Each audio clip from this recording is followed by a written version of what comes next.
Who needs bossing say when you have the New Republic? The founders of the future. This is the way. It's a good This is the reference. way. If you know, you know. Better than counting every week. Hey, that's Bad Batch, okay? Are you not going to tell the people what it is? Because it's like that.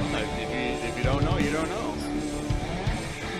Well, we can say you gotta watch Avatar: The Last Airbender to get that reference.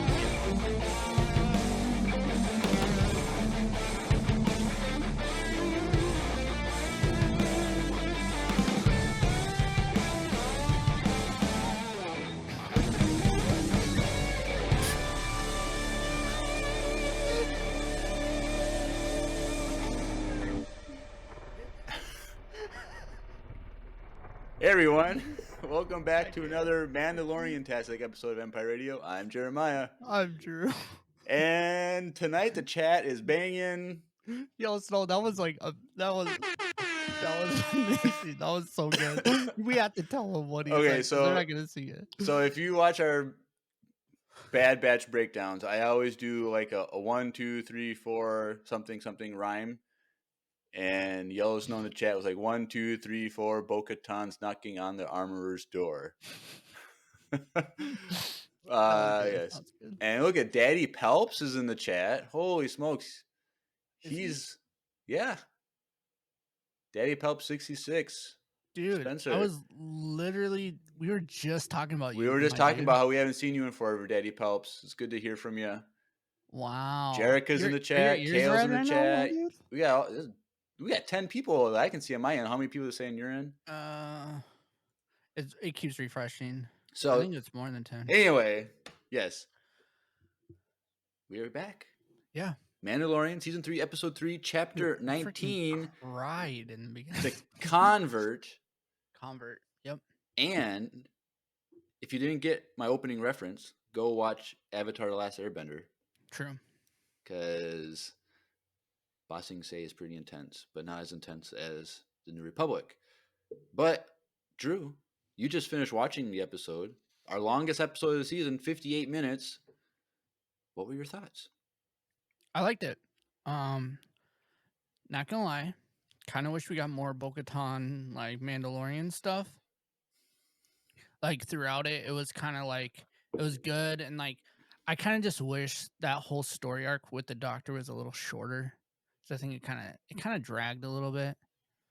But overall, I liked the episode. I thought it was really good. And I think what they're doing with the Bo-Katan stuff, I think is going to be really, really cool. And I think I was like talking to the chat and stuff. I'm like, oh, she hasn't took her helmet off, and she didn't the entire. Normally, she jumps in that ship and takes that thing off like right away. Like we've seen her do that. So I also feel like internally she was also thinking about maybe not taking it off, because prior to the baptism, she was not a believer at all. She thought it was all fake. She thought it was all just BS. She was the apostate. Yeah, and then after that, and after she saw what she saw, it was like, I think it opened her eyes. She was born again and was raised to life out of the water. It was pretty cool. I like the the style and like what they're doing with it, and I also think that it's gonna she's gonna lead her people. I think. I don't know. I think she's part of this covert now. Mm-hmm. And I think she's ditching all the Mandalorians that were following her before. I think she's accepted the way, and the way is not what she was doing before. So I think she might help recruit more to the way that followed her before. But I think she's submitting to a new way of things, and Din is going to be her leader. And like another reason why I feel like she was more willing to accept what the armorer said too is because like she literally has no home now. She has nothing. Yeah, that was at sad. This point. She is like completely empty. She has nothing. So it's like she was fully accepted because of what she did, and she realized like, oh, like this could be a new me. So Interesting. I'm excited about it. The whole time, like the other stuff, I was thinking that girl was bad the entire time. Oh, she's definitely is bad, but she's playing both sides. Yeah. Definitely, because. Well, But yeah, now I because don't know what her angle is yeah, that's what because. I'm saying. I don't know. But I have my theory on why she did what she did. I have it in my notes wherever I have it. But she's playing both sides. But I think her primary side is Moff Gideon's side.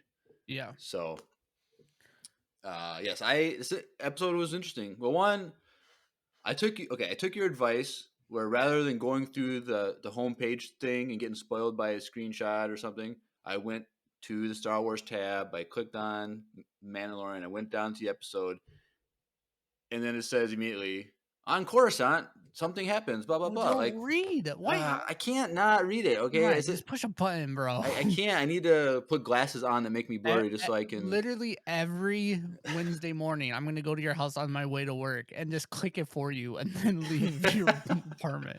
Because clearly you have no self control when it comes to like. It just I just scroll down and I just instantly like it just force a habit just read the line, but now I gotta like unfocus my eyes and make it blurry, and just click it.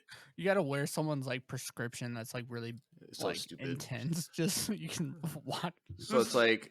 But honestly, I think the thumbnail though didn't give you anything though. Thumbnail was just. I think it's just Bo-Katan. Yeah, like, okay, she's in a you ship. could have actually went the other route. Gosh. Maybe I'll tell you every morning because that's the first thing I do when I wake up is see how long the episode is. So maybe I'll tell you. All right, you could click this way or go this route. Don't read. Did you see Yellowstone's comment? I can literally count the pixels on Jeremiah's face cam. I'm that blurry on Twitch right now. Yeah. Well, then start counting. Go watch the YouTube version later. Yeah, just watch it on YouTube. But yeah, so this episode, like, I think the middle part with Dr. Pershing dragged on. Yeah. But I do think that what they're doing is going to be beneficial for the long run. No, I think it's important. I don't think there's nothing filler about this. I think they could have took some of the stuff out, mm-hmm. And just added more of the Mando Bo-Katan stuff. But like, it honestly felt like I was watching like your friend in the Andor show, like your favorite character. Like it had a lot of that. Cyril Karn.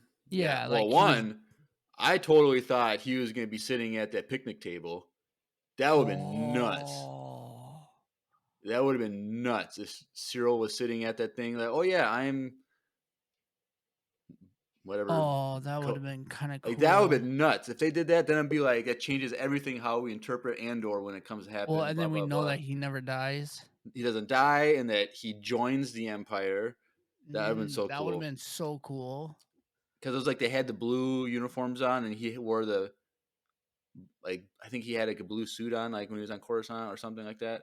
Like it just, and then, but it wasn't, and I got hyped, but yeah. I also that gives me hope that he'll die next season. I think. Oh gosh, I'm okay with that.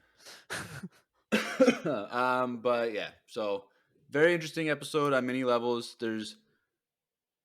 My notes are like, I try to get my notes. I got a small notebook. If you look at the camera, blah, blah, blah. Like, I tried to get all my notes on one page, and like I was filled everything. I'm like writing sideways on it because I didn't want to flow over to the next page.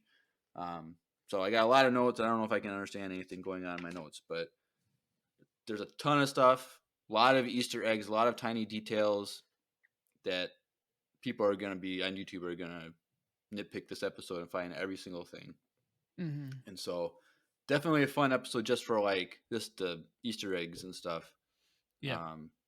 So and then like the flying scene again, it was another just amazing well, how about we'll just get into scene by scene stuff. So did you say you liked it or you thought it was good, right? I liked it, but I just thought the metal was like it was kind of dragged a little bit. But yeah. I know that I have more faith in Mando than I do Bad Batch.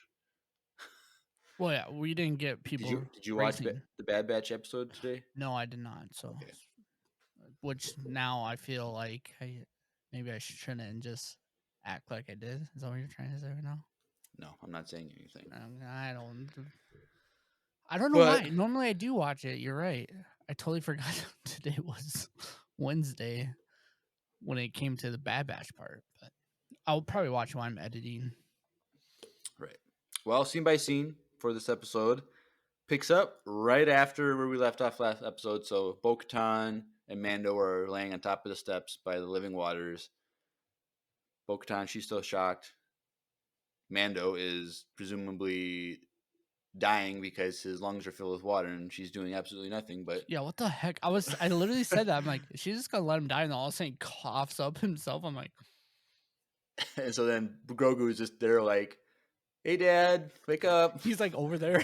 Like we didn't see it. It was we were looking at her helmet, but meanwhile Grogu's like doing CPR. He's like, using the force to do He's just like to do CPR, licking his chest. Maybe that's what happened. He wakes up and he's like, "All right, we're good to go." He gets a little vial, gets some water in a container. Okay, that's how he's gonna prove that he was there. Blah blah blah. But then Bo-Katan's like, "Can I ask you a question?" He's like, "Yeah." "Did you see anything down there?" "Nope." "Did you see anything alive?" "Nope." "Okay, let's go." Like, so she's keeping this a secret. So I wonder if she has an alternative plan, and maybe if she can conquer a mythosaur on her own, that'll give her some brownie points. I don't know, but she's definitely keeping a secret, and we don't know exactly why. I'm sure it's definitely gonna come back. Oh wait, that was our question about our Spotify Q&A about the mythosaur. So I always forget. We're always like 10, 15 minutes in when I remember that. No, typically I'm always the one that reminds you, dude. You're a cough. You need a cough button so you can just mute yourself every time you feel like you have to cough.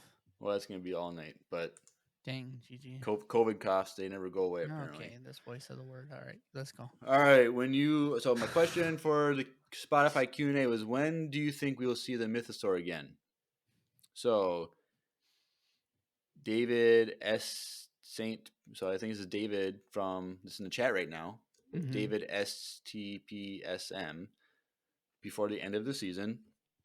Oh man, oh my God. I would read the next one, but I don't have it pulled up. Jonathan says, later in the season, Grogu can calm a raging rancor. Maybe he can tame a mythosaur. Ooh. The Lego Mando mech has a space for a figure inside. What if Grogu pilots it? Never watched the recap. It's a spoiler. So, True. Referring back to last week when I got spoiled. You watched the recap? I watched it this weekend. I did too. Spoiler. Yeah. Hudson Garrett says, possibly again this season.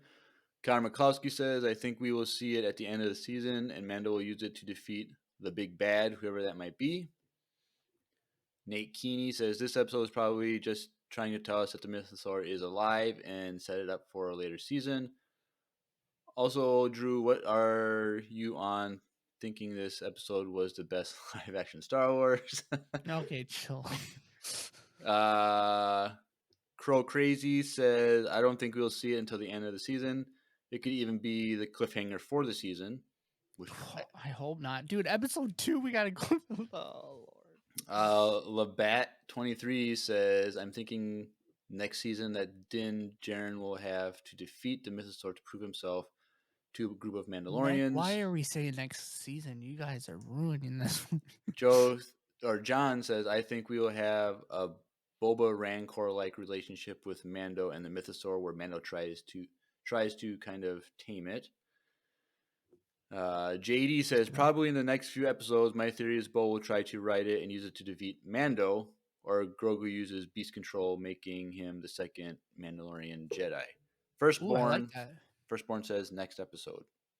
So we got a lot of responses, 10 of them. So you guys are coming through on Spotify as well. So shout out to you guys. We appreciate it. Yeah.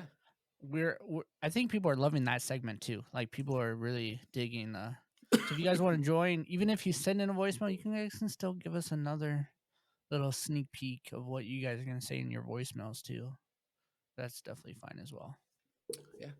So, Bo-Katan, Grogu, and Mando, they leave, and Bo-Katan's ship, Gauntlet, and while they're going through space, some TIE interceptors attack. Come on out of nowhere. 5 of them. Out of nowhere. Because, sure, we can probably assume that there's probe droids or something on the planet, just on the surface, just monitoring things if need be. I didn't even think about that. I'm guessing that, but it's kind of weird. But didn't Bo-Katan say something though of why they would be there? Not that I remember. She said because Din said something well, you're because she said that she's been messing or breaking down culverts or something along that lines, and then he said I don't remember the line. Chat, help me out. But she said something, and he was well then that's what happens when you keep messing with them. Oh, when she says you keep stealing their ships. Yeah, that's what it was. That's why they're coming after you. Like, oh, now you tell me. This is sarcastic. But yeah, so do you think that's why? I thought that was just it, and they finally found where she was, and then they destroyed her house. I don't know. We might not ever know. But also, so TIE defenders, how far can they go from? They're TIE interceptors. Yeah, how far can they? They can go pretty far from the mothership. The mothership. Whatever, I don't know. Because I don't know my ships. That's one of my biggest failures in my knowledge of Star Wars is my ship's knowledge. So I know that I know TIE fighters. TIE fighters can't go through hyperspace. I don't know if. I don't think bombers can either. Chat, let us know if TIE interceptors can go through hyperspace. Or bombers, because there's also bombers. We saw the bombers too. Because I was thinking that they were gonna get out, and then there's gonna be a big, Star Destroyer. Right, and something that Jerica mentioned in the Discord, but she also put it here is, Bo-Katan makes a comment that's a lot of interceptors for an Imperial warlord, implying that this is out of place for the remnants of the Empire out there. Yeah, but some people are thinking that it's not a regular Imperial warlord, that it's actually Thrawn, who has his own fleet. Yeah, that's what Jerica just said. So, and you also said they do have hyperdrive. The stealth bombers do? I didn't think they did. So, if it's not a regular Imperial warlord, implying that it's not an Imperial warlord, then it would make sense that it could be Thrawn. But if he was gone and then came back, and he still have all his if he had a crew with him. But we don't know. I think we will know though. I do remember that comment about it's a lot of interceptors for an Imperial warlord. So I didn't remember her saying that. That's a weird comment. So maybe that it has more significance than I think it does. We realize, but I don't know. But who knows? I'm hoping either way we see Thrawn, but I'm guessing I don't know. We'll never know until it happens. So anyway, they get attacked. They go down to Kalevala, where the castle is, Bo-Katan's home. And she's like, I can't defend myself against them. I need help. So they go to the landing pad. She flies over. Mando jumps out, gets in his N1, joins the fight. And did we mention that they literally did nothing? She didn't tell she didn't tell Din Djarin that what she saw. Yeah, we talked about it. Oh, okay. Like how she's keeping it a secret and we don't know why. Yeah, I think because she still doesn't want to believe. No, she believes now. Well, I think she just doesn't. She could be waiting to pounce. When you and have use a it against them. spiritual awakening, you're going to be in a state of confusion. True, You're- but you you're- don't think she's maybe not telling him so that she can potentially figure out how to write it herself and then take over? Well, that's what I said. Yeah. But Okay. we don't know. We'll never know until it's revealed. We will know. Last episode of the season. But yes, so Mando, he jumps out, gets his starfighter, and what I like about this is when there's dogfights in space, it's just ships flying around in empty space. Mm-hmm. You don't really see how fast everybody's going. Yeah. There's no danger of crashing into anything other than another ship. But Mhm. a surface level fight, you see how fast you're going. You see the obstacles. Like, for me, this might be the best starfighter battle we've seen in all of Star Wars. There's a hot take for you. In Because all of Star Wars, I can't in wait all to of write my Star Wars, Spotify review and like, say, there's what are you thinking? there's the one in Rebels when Hera goes to Lothal with the squadron and she's going crazy and they all get mowed down. That was a cool fight, but that was mostly in space. But I don't know. I think it's No, I thought it was really good. I did like the first one though, from episode 1, because that was in space, but there was a lot of like what was it called, asteroids around, so it felt like you could figure out the how pirate fast- the pirate one, pirate yeah. one. It wasn't near as long, but I did think it was a Yeah, really that one good was really good just because it was how he just was hiding behind the asteroids and come out and Yeah, kill someone. I thought Like, it was that was really cool. clean, and it reminded me a lot of episode 3. And so And I mean, Star Wars episode 3. it was a not- great battle, and I really liked how Bo-Katan flipped up one wing to put some air Oh, drag so that she part? could turn around. That was something Dude. Hera did with her X-wing. She did a same thing in space. She did it without atmosphere. She could do a drag yeah. in space, which is not possible. But that's why Hera's the best pilot in all of Star Wars. There's a hot take for you right there. I don't think that's that hot of a take. She could wipe the floor with Han Solo any day of the week. I can tell you that right now. Okay, now we're hot. Like, you weren't that hot, and then you say Maybe Han the Solo. only person that could give her a Oh. run for her money would be like Luke or Anakin, but they have the Force, which That's kind of gives- cheating, isn't it? kind of cheating. Now is but- Hera Force sensitive though? No. Okay. But yes, so they take out the 5 TIE interceptors, and they fly up to you next, trying to check in. Are you all good? You all been hit? No. Well, let's land just to make sure we can check everything out. And then more things pop up on Mando's screen off in the distance, and they look, and the castle is being bombed. And that was sad. Because that's where she grew up. That was her home. It was a really cool sad. looking castle. It's all she had left of her former life. And now it's gone, bombed. And were they using Gungan energy bombs like from episode 1? Like, they were dropping blue bombs that were like Gungan weapons, which was... I thought was really cool about it is that it kind of made you also think about when they bombed Mandalore. Yeah, I was thinking that too. I was like, oh, is there Like- going to be that green fusion crystallization thing on the castle? But there's probably not enough for that to... No, yeah. Apparently they're proton bombs, according to Yellow Snow. Yeah, he also said that bombers Like, don't we have usually see- hyperdrive. We usually see proton stuff like as missiles going through space, so I guess it looks different. But when it's on ground, maybe it just acts different in atmosphere. I don't know.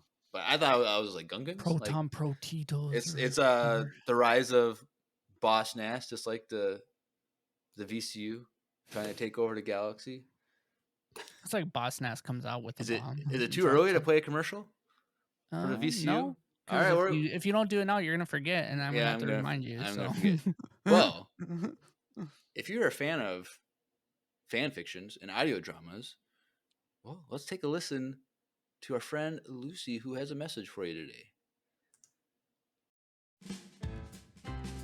Hey everyone, Lucy here, and I'm pleased to tell you that some of my fellow Empire Radio listeners and I made a fantastic original Star Wars audio drama, all through sending voicemails to the pod.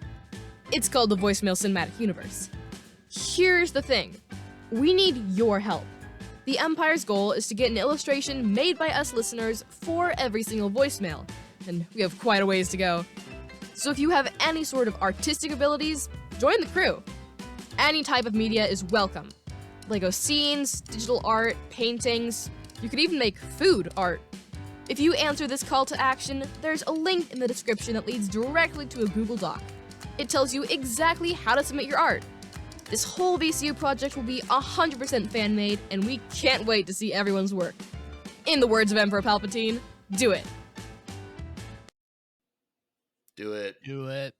And over the past couple of weeks, Dude, someone David named David is popping off right St. now. Pierre, who's in the chat, I believe, and also I can never remember his Discord name. It's D starts with a D, but he sent in like 20 Lego stop motion. 20? Dude, he's been doing it like every day. I've been getting like 2 of them or 3 of them. So Well, I think when we were doing Dazdor, that's his name, Dazdor in Discord. I think when we were doing the watch party, he was in the chat and he said that he was making one right now, I think. That he's making them nonstop, and they're really good.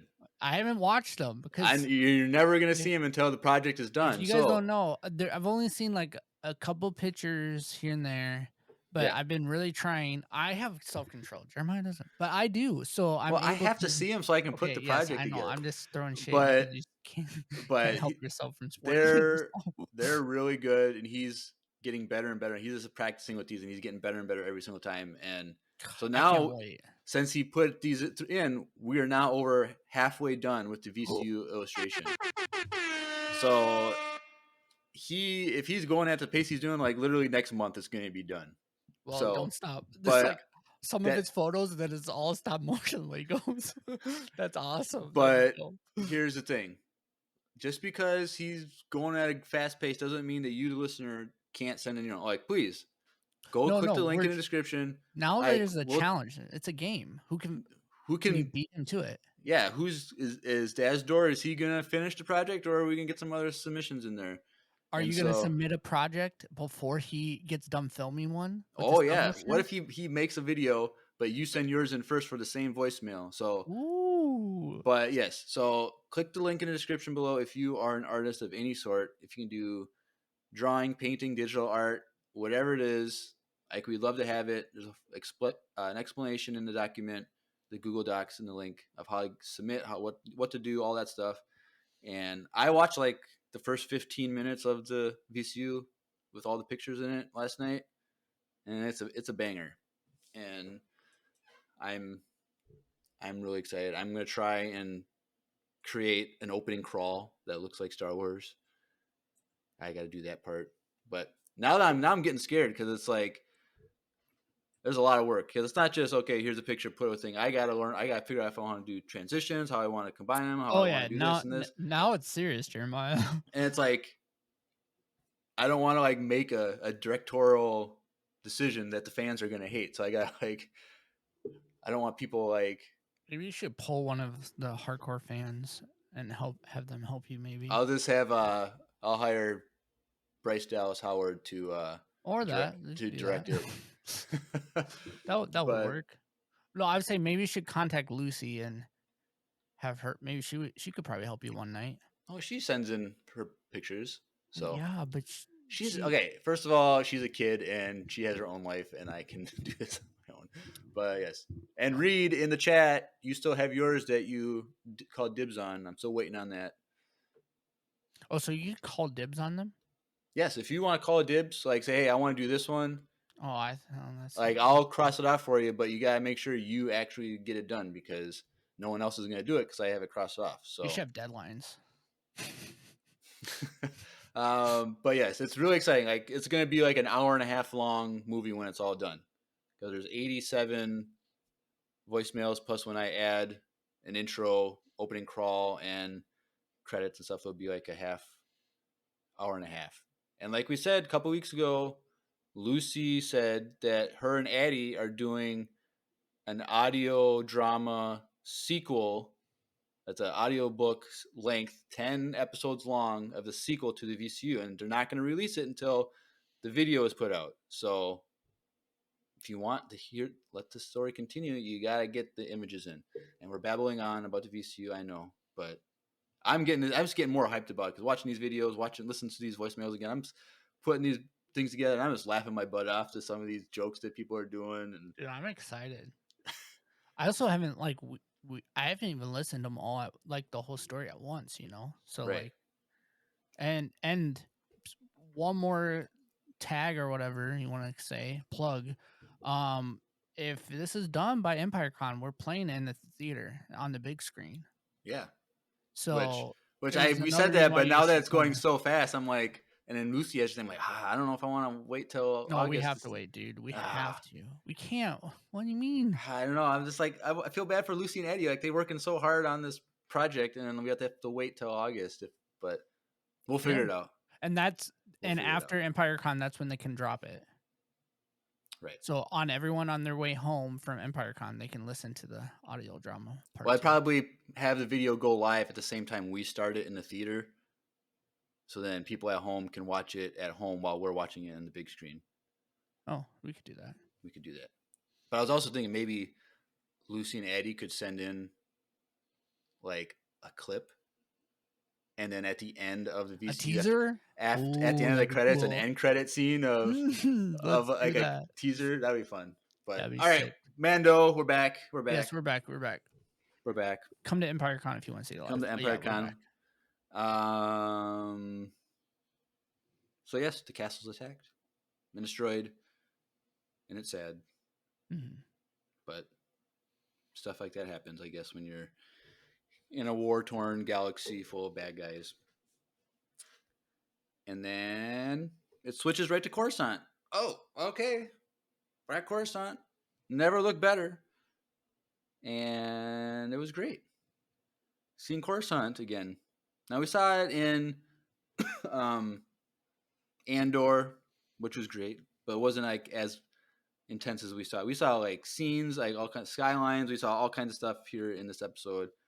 It was cool kind of seeing a revitalized Coruscant after it was Imperial for so long. Because I think, what's her face? G68, which is Aaliyah, is her name. She says, oh, I've been here before, but, once they take the cogs down, it looks a lot different. So they probably had Imperial flags and banners and stuff all over the planet. But now they're taken down, so it looks different to her. So. But yes, so we go to Coruscant, and there's a speech. And who is doing the speech? Dr. Pershing from seasons 1 and 2. Now, did you recognize where he was doing the speech? On the floor in the center? No. That's the Opera House where Palpatine and Anakin talk about Darth Plagueis. I didn't realize that was the Opera House. For some reason, I thought it was... No, that makes more sense. First, I don't know why. I just thought it was like the Imperial Senate. Yeah, I don't know why. That was way too small to be the Imperial Senate. Yeah, that makes more sense. But yes, if you compare when Anakin goes to meet with Palpatine, it's the same building. And because I noticed when he was walking through the carpet, I'm like, the red carpet, and then there's a staircase. I'm like, did Anakin run up a red carpet staircase that goes? And then I went back at episode 3. Yeah. And that's where he goes in, and there's that opera where it's like, we call it the opera, but it's like these they're like dancing in the sky, water. I don't know, whatever it was. But I'm like, cool. Like, I wonder if that chick, Aaliyah, sat in the same spot that Anakin and Palpatine sat in. I don't know. They kind of sat in like a booth, like a special box, but maybe it's different. But I'm like, cool. That's a cool Easter egg that if you know, type of thing. And Dr. Pershing is standing in front of him, giving a presentation about how he was part of the Empire and he was abused by the Empire, and that they twisted him to do their bidding, and he tried to do good, but they corrupted his work, blah, blah, blah. But now he's been revitalized and he's part of the New Republic and he wants to do good. And so I'm like, okay, cool. He's on board. Like everyone liked Dr. Pershing because he wanted to protect Grogu. We never really saw him as a bad guy. Yeah, we always saw him as like kind of like a slave, like being forced out of his own will to do what he Right. was doing. And so, like, cool, he's a good guy. And so, but as he's sitting there doing the speech, G60, well, okay. Her name is Aaliyah Kane, I believe, which, if you watch recap, you see her. She's one of Moff Gideon's officers that we see just in one episode, the episode that Grogu was taken. Mm-hmm. And so I was like, I remember in that episode, like, she had like she wasn't just like a regular person just bringing a message. Like, you could tell that they presented her in such a way that like her character was important, but we just got her for those few minutes in that one episode. And there was so much in that episode that we totally just like, she went over your head. Like, right. And so the whole Luke at the end of that, like, no one was remembering anything but that scene in that episode. So like, when she sat down, I was like, oh crap, there's Moff Gideon has moles now working. That's what I was thinking the whole time. Blah blah blah, and then okay, what's going on? This is intense. So Dr. Person's done with the speech, and he goes out, and all of these people out there are like, oh hey, how's it going? Blah blah blah. You're so great. They're like kind of like shaking hands and kissing babies and all that stuff, like blah blah blah. And so like, you don't know shaking hands and kissing babies. You never. Heard that, like, when a celebrity is walking through, they're like shaking hands and like, oh, here, kiss my baby, like the Pope, like, kiss my baby. I've never heard that, but okay. Come on, I'm not. Chat. Have you ever heard the phrase shaking hands and kissing babies? Hey, what? And I always joke, I always switch it around, shaking babies and kissing hands. That's what Daddy Pops. I heard shaking babies and kissing hands. But yes, so yes, people are all excited to meet him. And so in the speech, he mentions that he's part of the amnesty program to I can't think of the word, but like to re-educate him, bring him back into a process of restoration to be a good guy, part of the New Republic. I'm like, okay, that's cool. And so he jumps in a cab, and the driver's like, oh, you gotta go to this museum. You gotta go look at this. There's a lot of cool stuff on Coruscant, blah, blah, blah. And then, but he gets brought to, wait, I'm actually missing, I forgot to say something. So he mentioned something about cloning in his speech, about organ cloning, because his mother died from a heart problem. And he's like, well, if we had cloning technology that we could clone organs, it would have been no big deal. My mom would have been saved. But he also made an interesting comment, because he's like, oh, the Kaminoans, they could, from a single strand of DNA, they can clone an entire person. He says that, but then he says, but we figured out how to take strand DNA from two different hosts and combine them like a hybrid. And I'm like, Snoke, Palpatine, like, the question is, he figured this out, but like, I don't think so it's like, what was his involvement with the Snoke stuff, assuming that what he was doing is related to that? Like, we don't know. All we know is Snoke was a test tube experiment that finally worked once. Kind of. But like, it's one of those things where we'll get into that later, but my theories about what Aaliyah is doing. But okay, he still wants to do cloning. He's like, this will be beneficial for the New Republic. So then he goes in the cab, goes back to the amnesty program housing, which is very familiar looking, like looked a lot like Andor's mom's house, like that kind of building, apartment building. Kind of reminded me of that. And that's what made me think, like, oh, is Cyril Karn sitting at the table because he's that same housing? Kind of like made me trigger that thought. But he's not there. But he meets up with a bunch of other amnesty program members who are former Imperial officers and whatnot. And they introduce everyone. And who's sitting there? Aaliyah Kane, who is introduced as G68. I'm like, oh crap. She's in the program as a mole. What's she doing there? And Dr. Pershing, his number is L52. Which, this is like really weird that these people are given numbers, not names.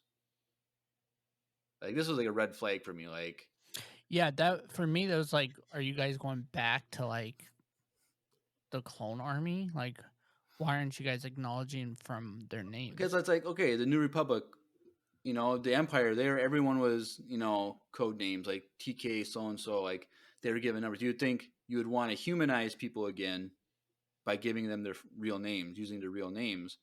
But now they're just giving them a code name, which I thought was just weird.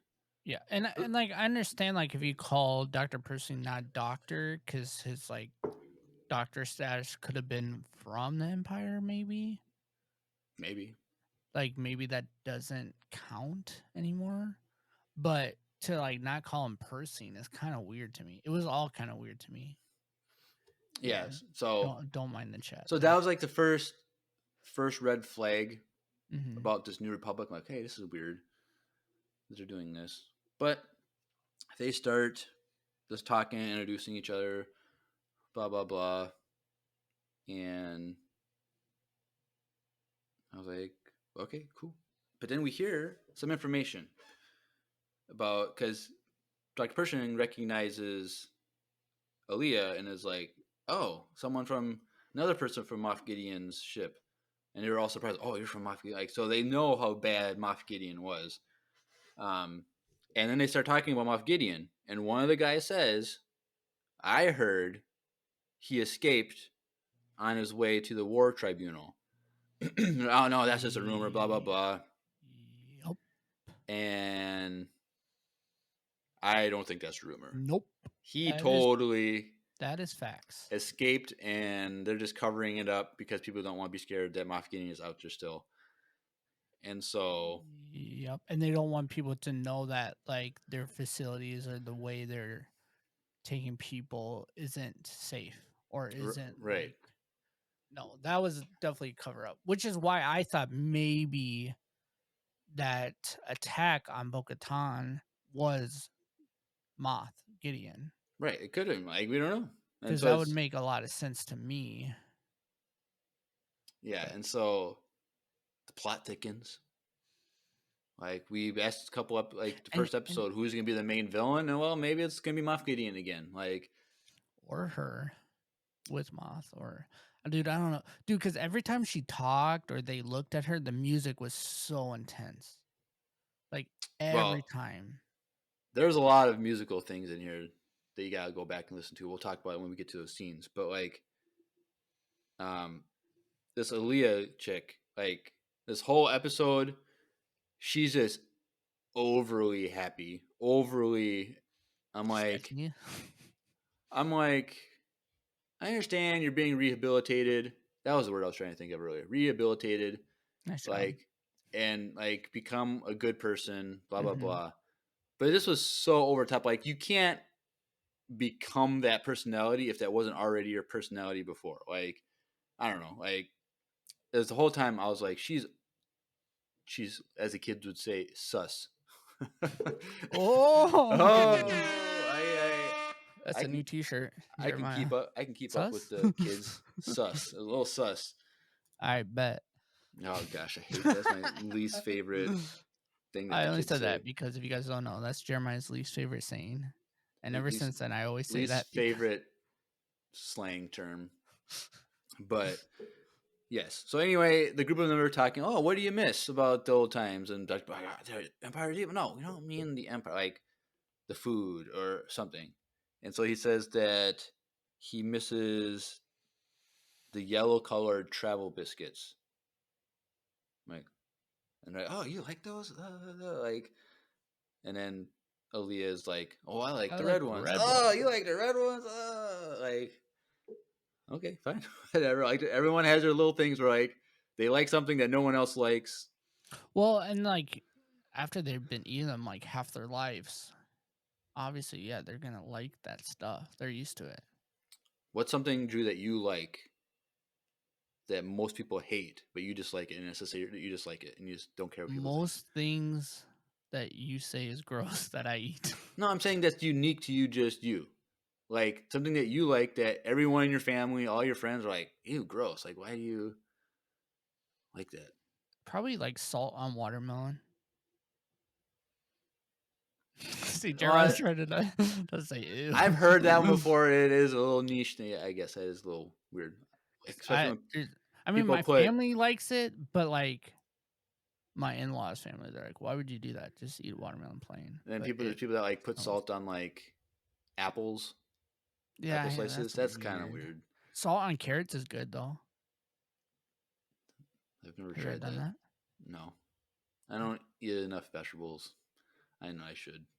Like I only vegetables I eat are like broccoli and green pepper. Like Dude, well, so many people hate broccoli. Broccoli, I can't. I like broccoli. So for Like, you to say that, that's pretty. I put that. It's like one of my main things I put in like dishes. Is like Okay, so what's something that you like that most people don't like? I don't know. That's the thing. I like a lot of this basic, simple stuff that like a lot of people already like. That's what I'm Um, saying. Okay? You got to figure it out because you threw it at me, and I'm like, I know. Right when I asked you, like, oh crap, he's gonna ask me back, and hopefully he forgets. Well, I've always like it's not really weird, but like raw green pepper has always been like one of my favorite things ever in life. oh, that's something. But like a lot of people like green peppers, so like it's not crazy. Oh yeah, sometimes I'll eat an onion like an apple, and people don't like that. What kind of onion? I prefer like a red onion. A red onion? That's like the worst kind. That's like the most bitter. Yeah, I like it. I don't know. I can just eat it Dang. like an apple. Dang, bro. So I think that a lot of people couldn't do that and don't like that. I don't do it that often, but like if I'm really hungry and I'm like, oh, I'll just eat this, and my breath will stink for the rest of the day. But yes, Dr. Pershing, he is part of the gang now, getting rehabilitated, blah, blah, blah. And so we go back to his apartment. It's a little nice apartment. I thought it was nice for being part of the Empire and being like, it's a nice apartment. I guess pretty cool. And he's like listening to his data pad talking about facts about Coruscant. And we learn that Coruscant is only a few handful of planets that are completely covered in as a city, and they call it Ecumenopolis, which is related to ecumenical, which is like a gathering of different people. And so Ecumenopolis is what it's called, a planet that's covered by an entire city, basically. So that's a new word for us for a trivia maybe someday. Who knows? But he gets a knock at the door, or a buzz, I can't remember. And he looks out there and no one's there. But then he looks down and there's a black box. I go, oh, what's going on? What's going on? Opens it up and it's a box full of yellow travel biscuits. I'm like, oh, somebody cares. No, I was like, this girl's sketchy. That was like, this girl is sketchy, yo. Like, how do you get that many? That's a lot. Yeah, that was a lot. I'm like, that's not that means she went through all these rations and just grabbed these travel biscuits and put them in a box within a couple hours of talking. Like, nah, it's a little sus. But I was looking at that. I'm like, man, I haven't done a Coruscant Cafe video. Dude, Reddit just said that in the chat. Did you? I want to make those. Or read, sorry. Reed, you need to let's maybe we could collab on that. We could figure out some yellow biscuits that look like that. And so I was thinking, like, because I've thought about making a homemade graham cracker. Oh, I've never done that yet. But like, oh, maybe I could just do that, but just try and make them thicker and make them yellow, just like more yellow or something, and make them square. And but who knows? I've never thought about how graham crackers are made. A little bit of flour, a little bit No, of honey. just like, or crackers in general. Like it's such a. I made Cheez-Its once, homemade Cheez-Its. Oh yeah, you told me that. Those Are they are really, good? they're really good, but they don't stay As hard as the crunchy for long. Oh, Like they're just extra crunchy when you make them, but the next day they soften up a little bit and they're not as crunchy. But could you make homemade Takis I'm sure I could. I could with like corn YouTube it. tortillas that are like that would be dope. But yes, so someone has a little crush on Dr. Pershing, it seemed like. Who knows? And so I have a note here. I can't remember because I ran out of space, so I kind of wrote on the side. But I think in this episode, we learned 2 names for days of the week in Star Wars. So, Bendu Day. They mentioned Bendu Day. Oh yeah. And I'm like, Bendu Day? I was like, is that the day of the week or something? Because I was thinking, okay, we got Bendu from Rebels. He's like, I'm Bendu. I'm the one in the middle, he says. So it's Wednesday. So is it Wednesday? Bendu Day is Wednesday. And then when they're on the train, and she goes, where did I have it? Tongs Day, am I right? So Tongs Day must be like Thursday or Friday, because we're thinking it's a day or two later after they first met up. So, well, he did say a couple days ago. Okay, I would have to go back and look, but like, that's cool that we got like days of the week now in Star Wars. Bendu Day Is and there Tongs not Day. like a canon? I don't know. I've never thought about it. Help us out. Go look it up. I've never thought about. I just thought it was normal days of the week. Monday, Tuesday, Wednesday, but no, it's Bendu I thought Day. when and she Tongs said Day. that on the train, I thought that was just like a holiday. Yeah, like the first time, like when they said Bendu Day, I'm like, oh, is it a holiday or something? And then like literally the next day or 2 days later, Tongs Day. I'm like, no, this is days of the week. So that's cool. And I really like Bendu Day. If that's Dude, if there's a full calendar, we gotta just start talking. Like we record this episode on Bendu Day at this time. Like, oh, we gotta do that. Yep. That would be cool. Yep. So you also know Mondays, am I right? Unless Tongs Day is Monday, where it's like the worst day of the week, is gotta go back to work, blah blah blah. But maybe I thought it was interesting that they did that. But anyway, office gig. So I have my notes. So he gets an office job, and they're like, "Oh, you're a doctor. Why are you doing? Oh, I'm just happy to do whatever to help the New Republic." So he's like documenting floppy disks, and floppy disk. I don't know if the kids even know what that is these days. Like, half our audience is gonna know what you just said. A floppy disk, which basically what the Death Star plans was on that little thing in Rogue One, and then and then we saw it in A New Hope. But like it's a little disc full of information, like a giant SD card type thing. And so he's just logging them in, doing whatever he has to do, blah blah blah. He's just working his job. I'm like, cool. I love that. Which reminded me of Andor again when he's doing his desk job.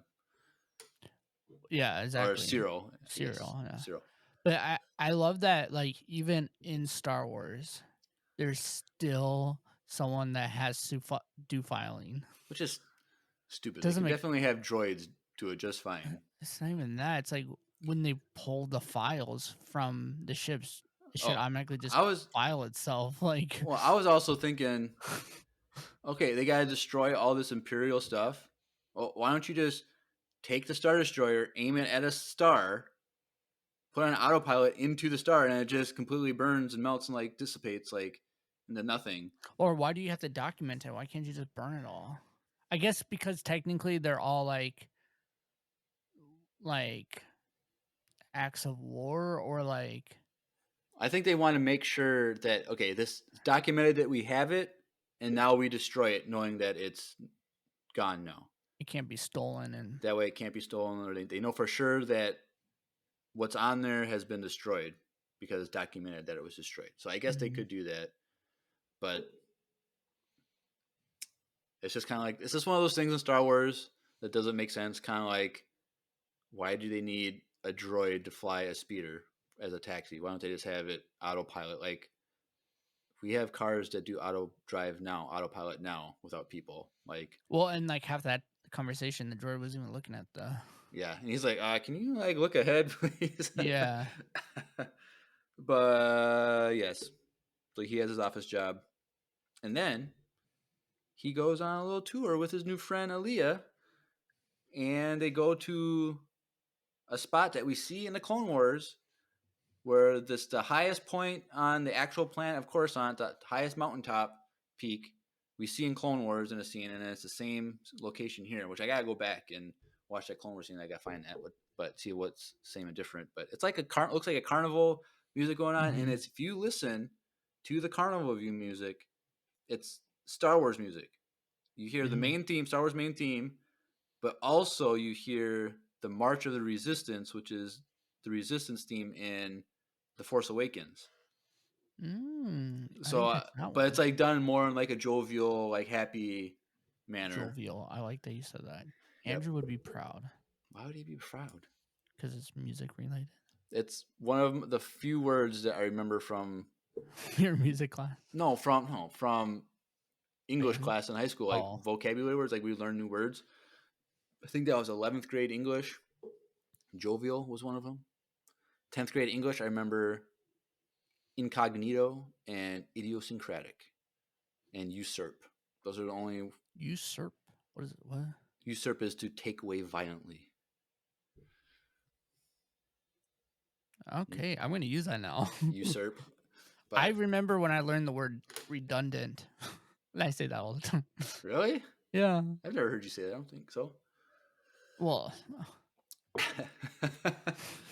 we're not in that. But yes.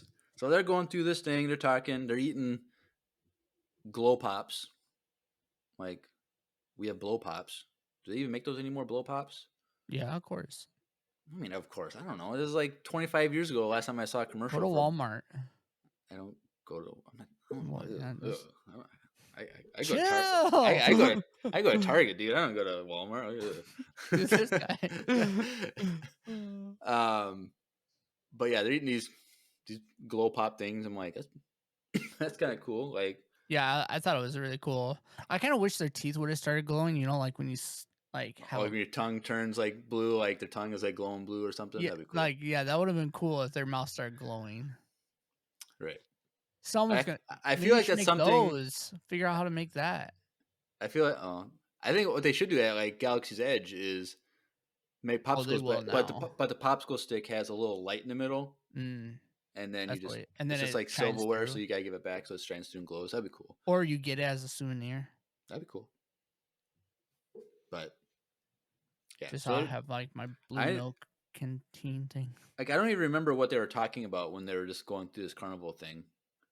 But because the glow pops are so. I was just listening to like I couldn't listen because I was listening to music. I'm like, oh, that's the Star Wars main theme. Well, like, and they're talking about like the mountain. They talked about the mountain, and they go there. She tricks him. She's like, "Oh, you can touch it." And I'm like, I think the biggest conversation that they were talking about was the fact that he she knows how to get stuff for him. Well, that's after, I think.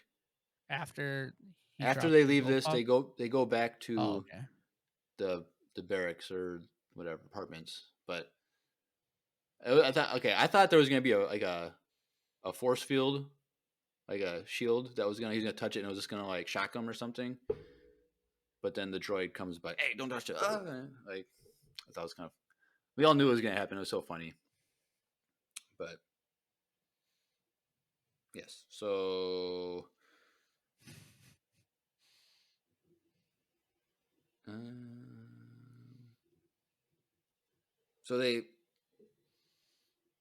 trying to look at I feel like I got my notes out of order a little bit, but I can't remember. But he goes, like what I have next written down is he goes to like a rehab thing where they ask him, hey, how are you feeling? Do you have any anger? Are you having resentment? Are you doing blah, blah, blah, just to make sure they're not relapsing in their imperial ways.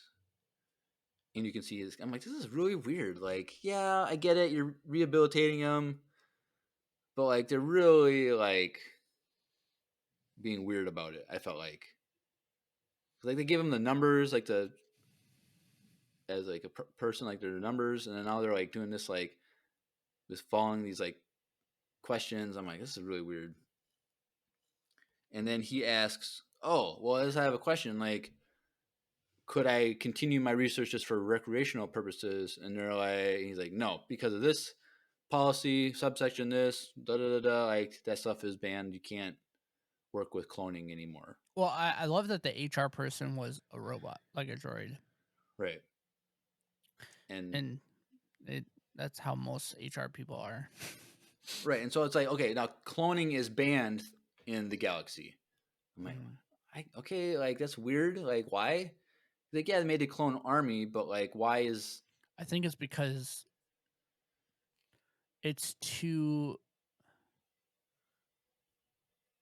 individual. Like, people, they can just start making, like, if they start doing that practice outside of, like, what makes it so that people don't start cloning people again?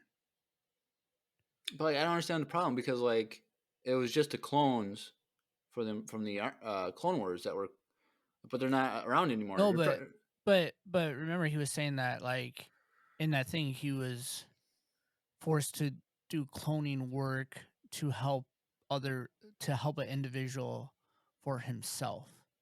Right. So I think they know that Palpatine was trying to clone himself, and like that's what they're using, and like he was using it for evil, and instead of trying to use that technology for good, like building hearts or like doing that stuff, they're just like, let's scratch it. But I don't know if that means like maybe they are using that technology for cloning for medical reasons and they're just not using it for clone stuff. I don't know. But then like them like banning that, I was like, nothing. Okay, there's another red flag about. Oh well, I mean, we learned that Well, yeah, but they don't know that. Like literally 25 years from now is when we learn about Snoke. Like, no. I'm saying like we learned that, like we know like throughout history it repeats itself, right? So like they're showing us all this stuff that the New Republic is doing, but we're learning very quickly that they're not changing. Like they're giving people's numbers and they're banning things and they're controlling people still in a nicer way and more respectful way, but like people are gonna start rebelling and I don't know. But something I missed from earlier. And then they start brainwashing people. Well, we'll get to that. I'm just saying, it's but all something I forgot was when, after Pershing's speech, when he was talking with all his people outside, the New Republic said that they're disbanding the Alliance fleet. So like the New Republic doesn't even have a military fleet, which is weird, because like we see in Mando they have like the X-wings, they have like that stuff, like they have some sort of military, but like, are those military or are those supposed to be like cops? Well, it's still, they're agents of the New Republic. Like it's, yeah, but it's like, why would you not have a protection, some sort of fleet? Like, okay, I don't know, I'm getting into the whole like point of like creating a clone army and like, oh, we need a army to keep order in the galaxy type of thing and stop this war. And but it's like, if there's another power that rises and they attack, like how is the New Republic supposed to defend itself if it doesn't have its own military? And that's why it fails, because there was someone else. Well, I mean, this is kind of showing that, like, well, they didn't fail. They just took a big, huge hit when the New First Order popped up. Like, yeah, the capital was destroyed. But do you think they took a big hit because they weren't prepared? Probably. I don't know, because like they didn't wanted to acknowledge that it was there, because like in episode 7, I think it was the movie episode 7, like the New Republic was secretly funding the Resistance because they didn't have a military. So we can't officially have a military because it's against the law, so we're going to go under the table and give Princess Leia all this funding to create their own fleet. Like, so now they need a fleet because they saw the threat coming, which from the First Order. So it's just like, and it wasn't even like up until the events of episode 7, the First Order was just a rumor. No one knew for sure that it was even out there. And so, like, I don't know. It's just weird. Like, this New Republic is not as good as I thought it was. So, like, yeah, we missed over it, but I love that one guy was like, I was almost drafted. Oh, yeah. Like, that guy was so.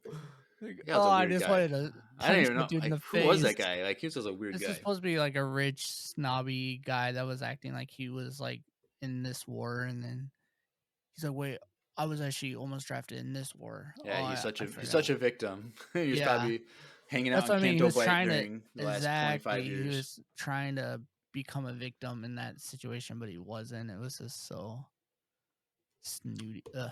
Right. But then after this is when he goes and talks with Aaliyah again.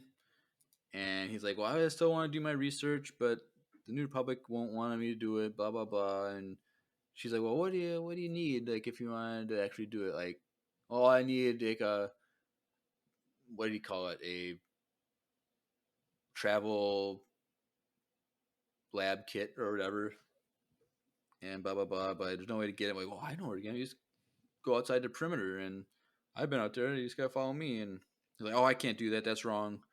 And she's like, well, just sleep on it. I'm like, okay. So he goes back to his office the next day to his job, and he's looking at something like, why are we destroying like this technology advancement? Like we can use it for good. Like, and he's like, no, we gotta just destroy it just because. Okay, come on, Republic. Like, technology is not inherently evil. It's how you use it. And like with the cloning stuff, like you can use it for good. Like, it's not bad. You can make hearts. You can make fingers or whatever you want. Right. And so then does he take that floppy disk and put it in his desk? Because I know he opens the drawer and he grabs some cookies, but does he put the thing in his desk? Like I think he puts it in, and then he. You think he saved that floppy disk? Maybe. Like, I feel like, because then he looks at more of them. Like, I feel like he's gonna try and be selective with them, but he might be dead. We don't know. I don't think he's dead. I think he's just. But doesn't know who he is anymore. So he's upset that that's what's required of his job in tech. And so then he goes back to rehab again and talks to the droid again and asks one of the questions, do you have any anger or resentment towards the New Republic or any of its leaders? And he does this thing where he grabs his ear, and he did that in his speech when he changed subjects to talk about his mother. So that's like a nervous tic that he has where he grabs his right ear to think, and then he says something. So he didn't answer. That was shot. Was that what it was? Yeah. Because he kept remembering what happened. Well, I totally forgot that his ear got shot. That I don't think it was a tick. I think it was like it kept bringing him back to what happened to him and why the Empire is bad because the ear was shot. And that's why his lips like that too. To be fair, he was shot by Cara Dune because she shot the guy that was holding him, like a gun to his head or something. Yeah, that's right. So, but he was there because of Moff Gideon, though. Right. Either way, he kept grabbing that ear because I think it was to bring him back. Now I gotta go back to season 1 and look to see if he grabbed his ear those times that we saw him, like just to see like if it was a nervous tick or if it's related to just PTSD type of thing. But yeah, who knows? But Yes. So the droid asks him like, "Do you have any ill intent against or anger towards the New Republic and its leaders?" And he does this thing where he pauses and repeats again, and he says no. So, like, clearly he has an issue. And so after this, he goes back to the living quarters, and he goes to Aaliyah's apartment and says, "I'm in. And if you listen to the music in this spot, it's the same. It's very similar music to the opera scene from Episode 3 when Anakin is talking to Palpatine. Very similar musical cues." And I'm like, this is weird musical cues. Like, that's a scene between Palpatine and Anakin. Like, how is that related to here? And it's the same thing, same setting as the opera scene in the movie. And so it's like, what are they doing with the music and the locations and the relation here? So it's like very interesting. And he goes back to his room and looks in the mirror and says, like, I'm doing this for a good cause. And so then that night they go and they leave and they go to a train yard, like a train station, jump on a train without paying, and they're just kind of waiting, doing their thing. And Pershing, he's super paranoid because he doesn't do stuff like this. But they're on a train, and then droids come in. Oh, let me see your ticket. Let me see what you can pay us. So then they go from train car to train car trying to evade. And then they get to the last one, and they just jump off. Like, perfect timing on like a pile of blankets or something. Like, what the heck? It's so weird. I was like, what is this padding? Perfect thing, but like, whatever. It's whatever. So they land at the disposal yards where there's like Star Destroyers and stuff, and they enter in. It's all broken down. It's all janky. They go to a lab, and he's getting equipment, blah, blah, blah, filling like a big case. And they hear banging out there, like, oh, what's going on? Blah, blah, blah. We got to get out of here. They get out, and while they're running, a ship comes in, puts a spotlight on them, then a bunch of these officers come in. You're under arrest, blah, blah, blah, blah, blah, blah. And Aaliyah turns in front of him, grabs the case, and walks away. And he was set up. So she's working for the New Republic on paper, but it's like this whole episode we didn't trust her, and she does this. Like, oh, okay, but like this is what I think. She needed the equipment that he stole, and she's going to take that equipment back to Moff Gideon. Why can't she just take it though? Because she doesn't know what to get. He's the expert, and also that would make sense. If she's working with the New Republic, she can put the blame on someone else, and she still gets it. So if she went by herself, like that could have maybe triggered the sensor or something, and then they would have known it was her. But if she is like, I don't, because she had that conversation with him a couple days before or the night before or whatever, like how he wants to continue his research. And then she's like, "What do you need?" She could just say, "Oh, she goes to her people that are like her parole officer equivalent type of thing. But, hey, I think he's not fully rehabilitated. He might relapse. Blah blah blah. I can work with you. We can test him, put him to test. Like I can try and lead him to steal equipment and see if we can catch him or just test him. But she doing that just to put the blame on him so she can get the briefcase of equipment. Well, I think her job is to test people. Well, I think that's her job, because why would they let her be in that room if she was just a random person when he was getting... Because she needed to go in there, get the equipment and put the blame on him. I'm talking about, I think her job and what she does is to see how loyal people are. Like, that's her job there. I do think she's double dipping. I don't think that's because I don't think they would let her in that room and stay in that room and watch this guy get mind wiped if she didn't have a high enough profile. Like if she was just a random person, it's I like, mean, at the end. yeah. Oh, well, say I thought you were talking about when he's stealing the stuff. Oh no. I'm talking about like specify. Don't what just say her a role room. is. Well, I don't. I think her role is that her job is Well, to. I think Because he that's. said what you're doing is good too. Well, I think it was just they just put her in there just because of the writing of the show. Like I don't think they meant anything by that. I don't know. Maybe you're right. I don't know. I just don't think that enough time has passed for her to like have been. Well, we did talk about last episode. Might be like a year and a half. I think it's been 2 years. 2 years, something like that. Because why would they trust her to not? Well, just because she turned him in. Like I feel like I'm suspicious of him. Like I don't feel like he's can be trustworthy, and so then they just use her as the means to like. I could because see that. he trusts her because he's spending time with her at the carnival, and then he follows her to the shipyard. Like she's the only person he trusts, especially when she used the biscuits to like, hey, like you can trust me. Like I got you. I got your back. So See, I think she used the biscuits and she was able to get all that stuff right away because they were suspicious of how he felt. Maybe. Could be right. I could be wrong. I just like they let him do this speech and it was clearly obvious that he still wants to do that. That's the thing. Like, why was he allowed exactly to give that speach when he just got there?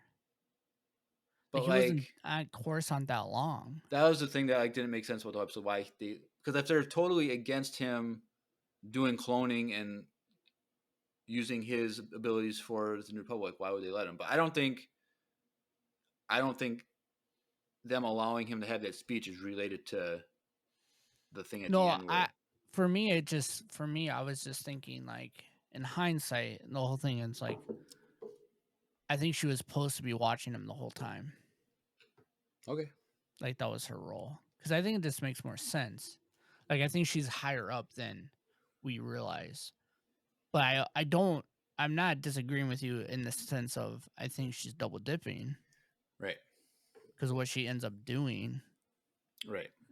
So I think she's gonna bring that somehow, get that briefcase full of all that equipment back to Moff. her people. That we're assuming, like we said earlier, that Moff Gideon has escaped. I'm assuming it's Moff Gideon himself, and so that's her main goal. So maybe she's gonna like disappear. Like I have a hard time feeling that she's gonna like continue like being in that role of. I feel like she could just defect now and like she could radio in her people and then they come to Coruscant and get her and they leave. I don't know, but anyway. But it also makes me think that there might be even more moles. Well, probably, maybe not in the same amnesty program, but for sure out there. Yeah, I don't know. It's so interesting to think. It's like I wonder if everyone that worked for the Empire was registered. Like if they had because they had to have had records. So like, does the New Republic have a record of every person that was enlisted and worked for the Empire in the Empire? And so they know like, oh, this person is a former officer, or former pilot, or former whatever. They have to because she was clearly now okay. But if she was like, did she bring up that she was on Moff's thing, or did he bring it up? I don't remember. He did. He's like, oh, someone from Moff Gideon's thing, like, and then everybody else was shocked, like, oh, you're from Moff Gideon's thing. So maybe I think she purposely like turned herself in so that she could be part of the amnesty program. Yeah. Knowing that she could somehow use that to her advantage. Now, did she know that Dr. Pershing was gonna be turned in? Like, because it's literally, I don't know, bro. It's literally the episode that we see here in season 2, where she's talking about getting like, oh, or was it trying to think. It was episode 4 of season 2 because they put the tracker on their ship when he's on Navarro to get it fixed, and then they go to the Ahsoka's episode. Then they went to Tython, and then that's when it was taken. So I think she was in there twice in the season, episode 4 and episode 7. So it's like, when did she defect? Like, did they know that Pershing was going to get taken in that last episode? Because like that ship was being chased by, was it Bo-Katan? Was that their ship?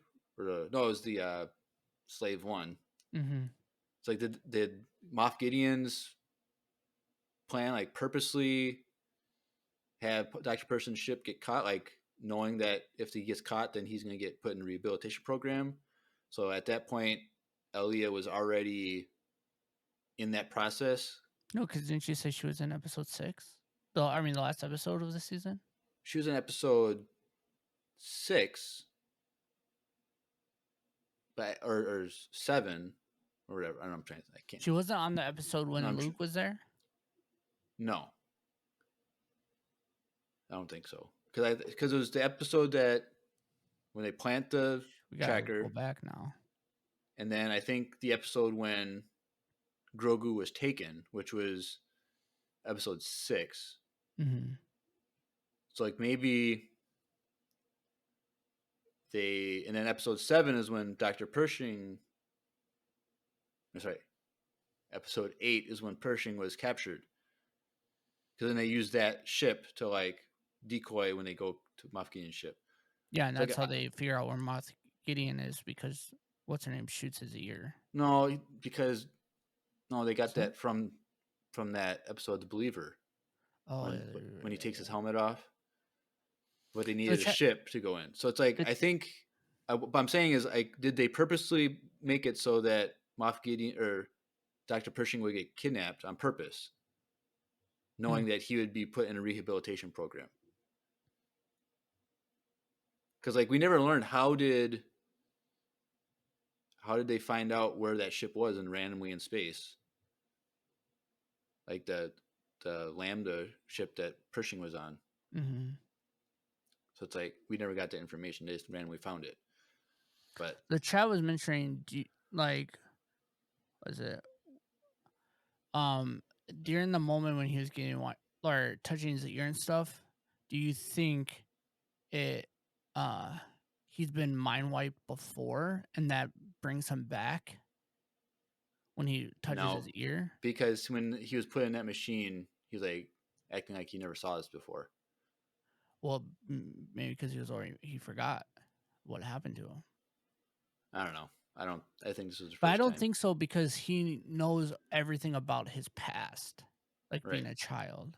Granted, they did say that it's not fully mind wiped, so maybe he was like, "Nah, I don't think. I think that's too.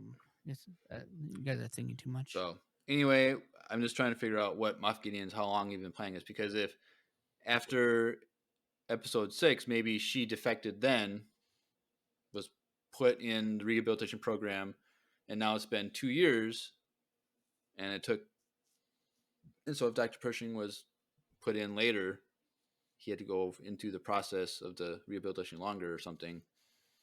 I don't know.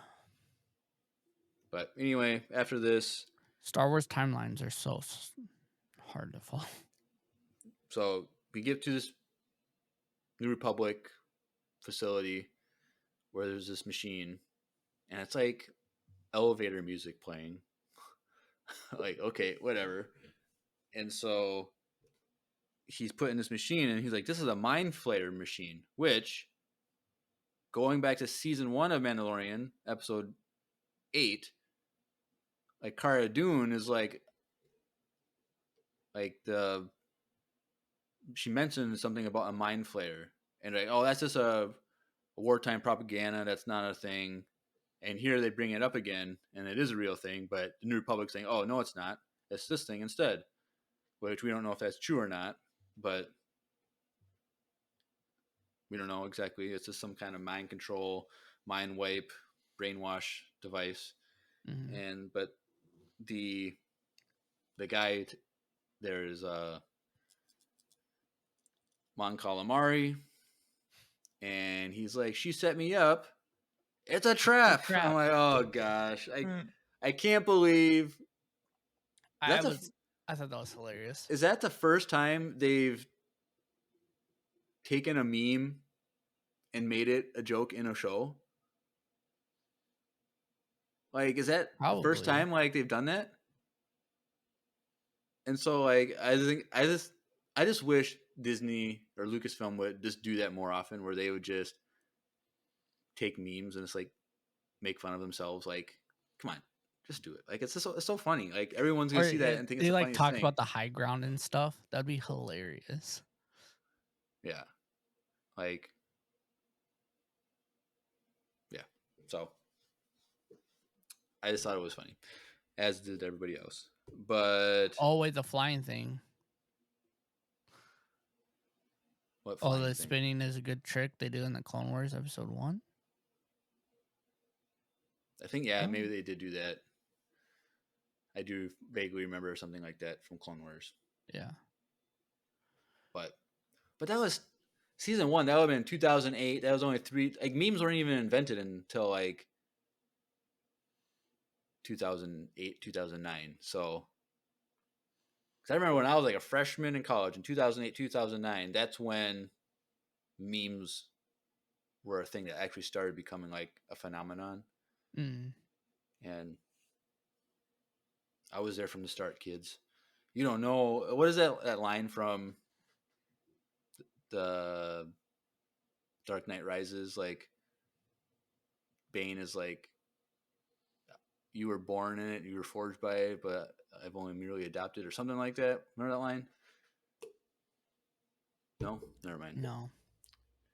I don't know the line. Chat, look that up. What is that line from that Bane says? I was born in it, but you simply adopted it, or something like that.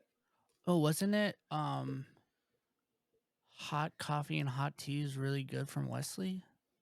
That's the worst transition in the history of Empire Radio. If you like coffee, listen to a commercial from our sponsor, Wesley Andrews Coffee and Tea. Hey everyone, Andrew here. I'm pleased to tell you that the sponsor of today's episode is Wesley Andrews Coffee and Tea. If you don't know anything about Wesley Andrews, you definitely should. They're an award-winning coffee roaster and shop in Minneapolis, Minnesota, and they make fantastic coffee. The awesome thing is that whether you live in the Twin Cities or not, you can get their coffee beans delivered straight to your door by ordering them online. They even have a subscription service that ensures you never run out of amazing coffee. If you've been looking for some new coffee to try or a way to elevate your normal coffee routine, now's your chance. Head over to wesleyandrews.cc, use the code Empire Radio, that's with a capital E and a capital R with no space at checkout, to get 15% off your first purchase of any bags of coffee or a coffee subscription. I can't think of a better deal. Get 15% off some great coffee, support a small business, and support your favorite Star Wars podcast. In the words of Emperor Palpatine, do it.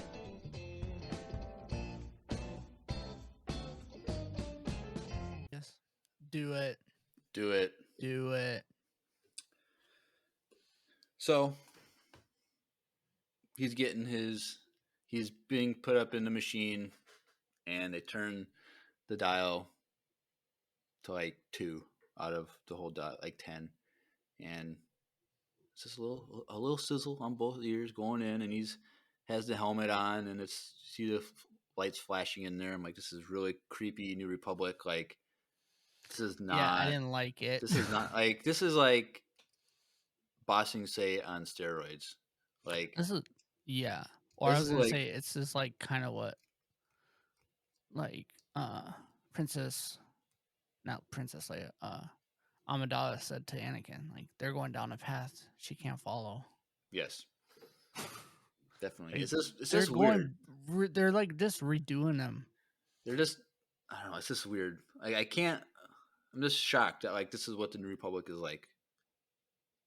It's just weird. Like, I knew like scary. Some people like there's like books that take place, after episode 6, and it's kind of like covering this time of rebuilding. And I knew like they didn't have a a military. Like I knew that, but like Mhm. okay, I'm like that's weird, but okay, they're still good guys, whatever. But now all this weird stuff, like it's just But brainwashing and they're brainwashing, not letting people do things that could help them because of what happened in the past. like it's just I weird. understand the military thing kind of, but I don't understand how they protect themselves. Because the thing is, like, yeah, the Empire's gone, but there's so much more bad people out there than just the Empire. Right. And when a big power like that goes away, other people will step in, So it's like, at, by not having an army, they're trying to make it so that the Empire seems like or the New Republic isn't the Empire by not having an army. But they're not doing that great of a job at their mind wiping people or like giving people numbers for names instead of using their real names, and like they're just like Right. it's one thing or the other. Like you can't just take one thing away and think it's going to be better. Like, you got to change a lot of things. Right. So now the other thing that was weird is like so they put like that helmet mask thing, goggle thing on Pershing to like do the thing. But like the guy, the Mon Calamari was like, "Oh yeah, I've been through the same process myself." It I'm like, felt what good. kind of helmet? Because their eyeballs are like on the side of their head, and like, what kind of Yeah, helmet did they have to put on this guy? I Like, didn't even think about that, but they yeah, have to he had like different. make like 1,000 different kinds of helmets to fit all the Probably, different species. Like, yeah. I guess is weird. Like, and then like in that scene, like where they go into the control room and there's a Twi'lek talking to Aaliyah, Mm-hmm. like the hat that the Twi'lek is wearing is a weird looking hat because it has like the head tails. So it's like a Like a regular, visor. it's like a cat, but then it's like It's a weird. visor. No, it's not like that. It's like folded around the head and around Oh, yeah. the head tails, and it's just like looks weird. Like He had to put his head tails up and then squeeze it on top, and then I don't know. It was just weird. It looked really janky, but whatever. So he's like, "All right, time for you to leave." To Aaliyah, and she's like, "Oh, can I stay?" Like he relapsed, but he's still my friend. I just want to be here for him. Like, oh yeah, that's fine. So that guy leaves, and she puts her hand on the dial and turns it all the way up. So what is that going to do? We don't know. I think it just mind wipes him completely. So then, does that mean like his character is completely pointless then? Like, Yeah. is he? So like he's dead. basically dead. Basically dead, but he's not fully dead. I But don't know if like, there's a way for his mind to come back, but he's not gonna know that he's a doctor. He's not gonna know what happened. He's not gonna know where he's been. He's not gonna know why his I ears just think all that's jacked up. it's like what like I just hope that the writing in the show doesn't do something stupid to like get his memories back. Oh no, I think Like we're done with his character. that's stupid. Like Why? because we've been wanting from episode 1 of season 1 to like know who is this guy and what We is he know who here he is. for. He's a doctor. But we don't know anything about him other than that. Like I want him to have more significance, like to like the outcome of the events of what's going on in the galaxy. I think like his They character. bring him back just to get a briefcase full of equipment, and then they kill him No, off. I think Basically, it's to show how similar the New Republic is to the Empire, and then two, also to show that like this other character and the mole and the information, because like I think she did that so that she didn't like tell any more things that he went through with Moth, or like to pretty much like make sure he didn't become a rat essentially. I don't know. Like, I hope that I don't know. I'm just worried that how they're would you gonna. reverse it, turn it the other way? Well, I don't know. That's my point. Like, I hope they Yeah. don't do something stupid. It's gonna be Mm. something like they're gonna bring him So you to. don't want him to be gone, but you don't want them to fix what just happened? Well, I'm saying it's I'm too late confused. now. Like they ruined the Oh, good so you're character just for mad me. that his character is dead? Yeah, Oh, and okay. you know what they're gonna do? I just thought about it. They're probably gonna bring him to Grogu and he's gonna do the mind heal that Luke did to Grogu. Like Mando's like, oh, I'm gonna help you remember your past, and touches his head, and then Grogu has a flashback of Order 66. So it's like, that gonna happen? Is Luke or Grogu gonna force heal his memories so that they can use them to do good things, to like understand the cloning? I don't think to stop the cloning. Well, we know that they don't stop it. Okay, we know that. Okay, but that doesn't mean they're not going to bring them back to try and stop it, right? Like, you can still see a problem and then try and stop it, and then you fail. No, but why would? I don't understand why he would ever get back into the hands of Grogu and them. Like, well, what? I don't know. Well, let's say he didn't have his mind wiped. He's still part of the show. Like, they're going to bring the stories together somehow. I think they're going to bring the stories together because we're going to see where she goes, and then she's going to bring that information and stuff to Moff Gideon, and then that's going to bring the stories together. I think Dr. Pershing's dead, and we're not going to see him again. Because we know that the New Republic doesn't do anything with cloning. Well, I get that, but I'm saying... So, like, why... Like, I understand what you're saying, but I think he's done. That's it. And I think that's stupid. Well, that's fair. If that's what they do, I'm going to be kind of mad at the series, the season. Because, like, we've been waiting 2 seasons to get information about this guy. And then we kind of did get it, though, didn't we? No, we didn't get anything. We know barely anything. All we know is he was involved with cloning. He worked with Grogu. To help. He was at that place on Navarro where they see that recording. But we know why he was doing it, though. He was doing it to clone Palps. That's what we theorize. We don't know exactly. We know that. Hey, there's hints to that, but we don't know for sure. Do we not? Oh. We don't. Nothing is 100% confirmed. Like, yes, it's cloning, but there's all kinds of cloning going. He said that, like, he was doing it to help someone for his own good. That's what he was working on the whole time. Right. Which in everyone's mind, it means cloning Palpatine, but that might be different than... And we saw... Okay, well, let me finish. Like, maybe the Snoke stuff is not something that he worked on specifically. Maybe he's right, but we saw bodies that were unrecognizable in tubes, but maybe that's him trying to clone Palpatine directly. But what now is going to happen with Aaliyah and Moff Gideon and their group, now they're going to help with the Snoke stuff. Yeah. Which is not... So Dr. Pershing didn't deal with Snoke. It's a separate project that Aaliyah and Moff Gideon are going to start.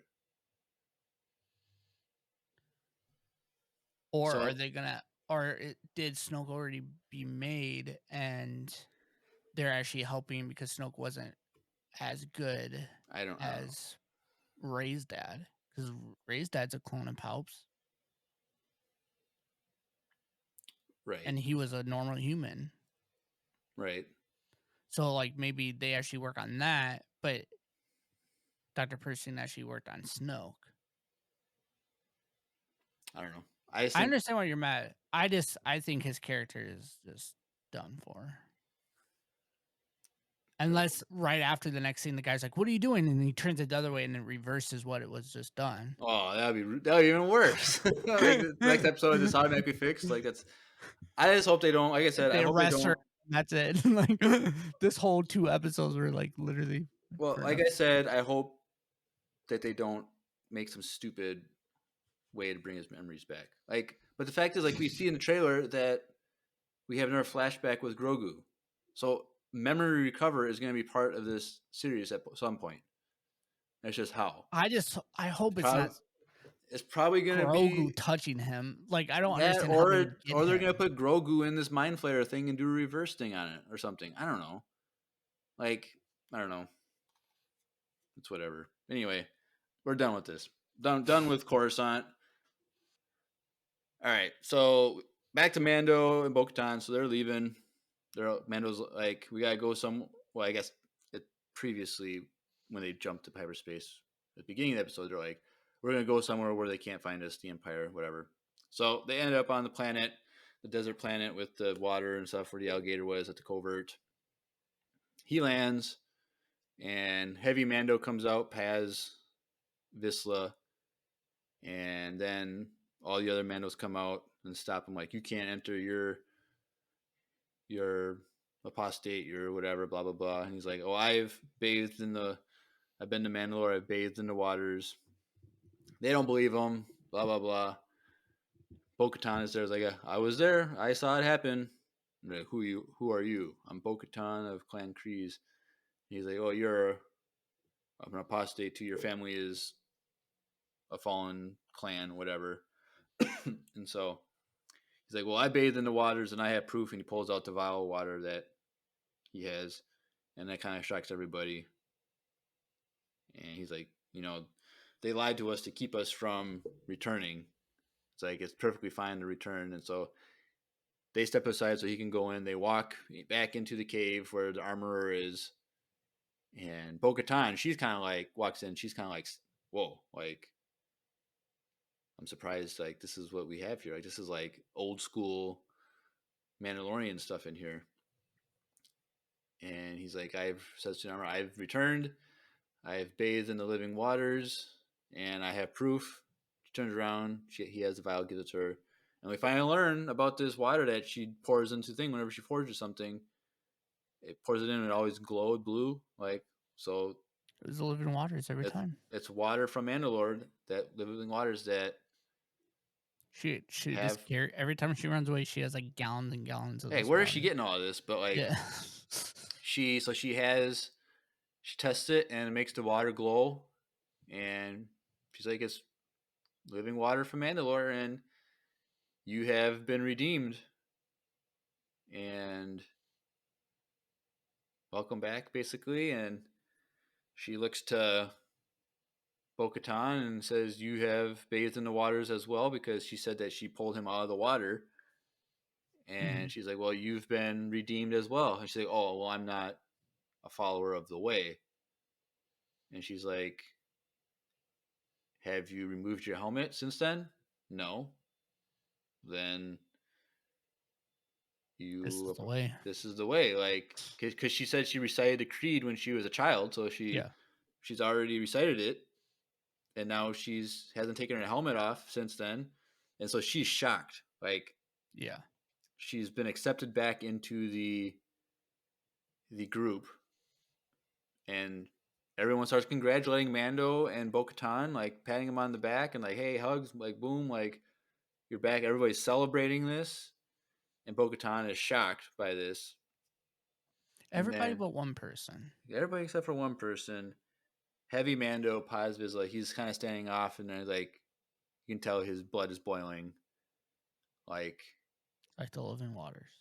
Like, he's always had an issue with Mando, but we thought, oh, they're on good terms because season 1, whenever all the Mandos jump in on Navarro and save the day, like, he said, this is the way. This is the way. Like, they had a thing where they were kind of have a bond, but then when they saw each other again, like, he challenged him. He lost. Challenged, lost. And then, like, he's an apostate, but then he's able to return. So it's like, Paz Vizsla, he doesn't even believe in the ways of the creed because of his own world, like his own beliefs. Like, he's the one, he's departing from the way. Yep. Because he's power hungry and he wants to be the ruler of Mandalore. And so, and by the way, when I looked at the credits, it is not voiced by Jon Favreau. No, they said that last time. There's a new actor for. Sounds exactly the same or close enough. So like, he's upset. So like, this is reminding me of, if you're familiar with the parable of the prodigal son in the Bible, where like the son goes off, runs off, spends all his inheritance money, and loses it all, and then comes back, and like the dad welcomes him back with open arms and like throws a party for him. But then like the son that was always there is all mad that he returned, and his dad is celebrating him. Like, he's just jealous when he had everything anyway. Like, so I just kind of remind me of that. And so Heavy Mando, he's gonna be a problem moving forward. Yeah. He's definitely gonna and challenge Mando again, probably. well, and the Creed clan has always had issues with like Bo-Katan's family. Like those two families have always collided, right? Kreese and the Vizsla houses. Yeah. They have. Weren't they like? Didn't they have issues like in Oh, and Clone Rebels Wars or Clone Wars? Well, in Clone Wars, Satine, which Mhm. was Bo's sister, was ruler of Mandalore, and then Vizsla led Death Watch was Resistance, but that was just because he just happened to be. But you don't think like? I don't think it was a family thing. I think it was just I always thought it was a family thing. no, because it was just Satine Or- was the leader, and they like you've made our people a pacifist thing. Like we're a warrior people, and now we're pacifists. And he's like, no, I want to restore it to back to where we were before. And he just happened, and Yeah. because of the history of Vizsla, like the Vizsla clan, like Tar Vizsla is the one who created Darksaber, and Mhm. a lot of them were Vizsla was a lot of the ruling people for many generations, probably. But I don't But think you- it was anything like inherently like But family. you don't think that Heavy Mando is gonna make it about that though? I don't think he's gonna make it a family thing. I think it's just Oh. I think he's let his arrogance cloud his views, His and judgment. he's not actually believing in the creed anymore because he just wants the power for himself. Yeah. It's like he would rather have the power himself than to have the creed faithfully lived out by everybody. And so I'm sure That's He's- pretty obvious. he's probably gonna be put in his place. Like I really hope he fights Bo-Katan and she I think just whips he- his butt. Like that. I think he's gonna die this season. Really? Yeah, because Do you think he's gonna die in an honorable way? Like he's gonna like try and save. Like he's gonna like be like a jerk, and then like he's gonna see his arrow. redeemed And himself at the end. he's gonna try and save Mando Eventually. from Moff Gideon or something. Like Yeah. I'd be fine with that. I mean, we know. We don't know I don't think we know the name of the next episode No, we besides the don't. chapter number, but we can assume that we're gonna go fight pirates next episode because I don't know. in the trailer they fought pirates, and Heavy Mando was on that planet, Yeah, and in the trailer you see Bo-Katan drop in to that planet with other Mandalorians. I just think she's just happy to be back. Like Yeah, oh yeah. she's gonna. I think her and Din are still gonna duke it out though for the dark side. I don't know. I think they're I gonna don't think so. become I think she's a love interest. she's to each other. becoming she's just becoming a believer again, where she's not going to resist the old ways anymore because she saw the mythosaur. She was inspired by Din's faith. She's been redeemed back into the way. She's an official Mandalorian again in the eyes of the old ways, and I think her heart is softening to that where this is how Mandalore is going to be restored. It's by Mandalorians being true to the creed. And I think I don't think she's going to be an antagonist anymore. I don't think she's going to be a villain anymore. Like, I think it's all good. Now, I could probably be wrong in Star Wars. Things hit the fan all the time. But I think she's still gonna fight Din for the Darksaber. I think that's not. I think she's Either that or they're gonna become a love interest. Either way, no. one of those two. No. You say no, but I'm just saying what I think. No. We gotta have a love triangle, like You a love can't. interest. No, thing. because they have helmets on. They can't kiss they at the have wedding to ceremony. make more. They just leave their helmets on. Nah, kiss with your helmets on? That's They weird, don't dude. kiss. They just don't kiss. That's weird. They I have to don't know. make more Mandalorians somehow, though. No, they just do that through Finding- foundlings. Finding. They gotta adopt. That's how you. They got No, Grogu. They gotta raise Grogu. But I don't think that'd be stupid. I hate. I know you hate, but I at hate the end love of the day, stories that have it's nothing to do with still- anything. it's still Star Wars is still romantic No, it's not. space drama. I need war. It's Star Wars, not Yeah, starstruck but- lovers. But anyway, But I do think that Heavy Mando is going to die because of the fact that he is being acted and voiced by a different person now. So Why would that matter? Jon Favreau gave it up so they could kill him off. And I don't know. Well, I think it's kind of weird that he's not doing it now. He's just too busy. I don't know.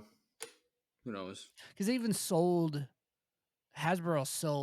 sold a toy that was the Heavy Mando with Jon Favreau's face. So I think it's kind of weird now that he's not doing it anymore, but whatever. Well, that's the episode. Long episode. This is our long episode too. We're already like an hour and 51 minutes. So, but we have voicemails because a lot of these voicemails are about tonight's episode. So let's get into it. So let's transition over to voicemail time.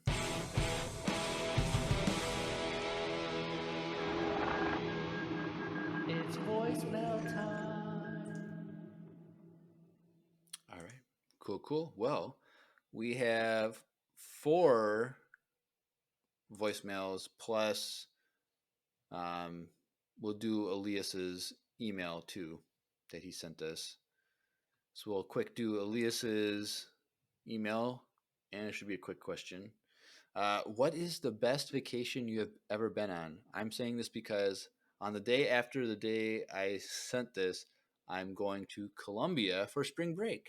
Ooh, that's cool. So he's partying He's not it up. listening to this episode. He's partying it up in Colombia right now. Maybe you'll listen to it on the flight back from Colombia. Don't you have a Wesley Andrews, like a Colombia something?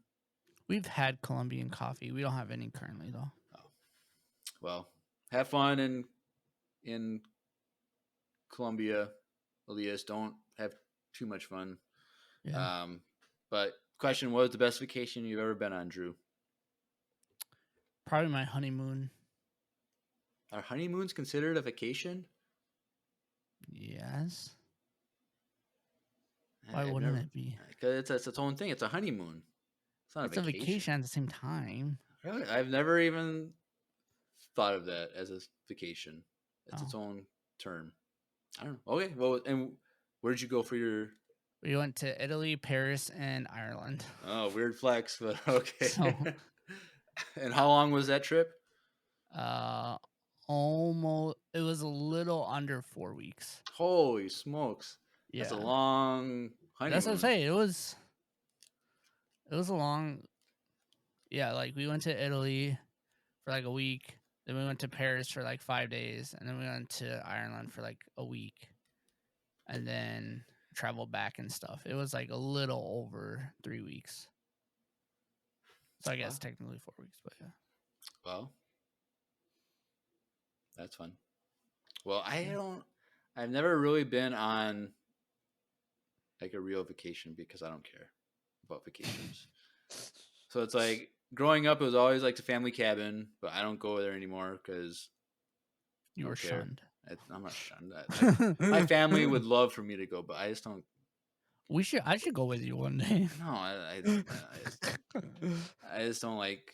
I can hotspot for you. My phone can. No, we have internet at my cabin. It's fine. Like, totally fine. But I just don't like the outdoors. I'm not. Should we do a too many mosquitoes. Podcast? Huh? At the cabin? No. And then like I went to like Chicago for a week to see a friend from college, but that was okay. A week is a long time. It didn't really work out that well. Oh.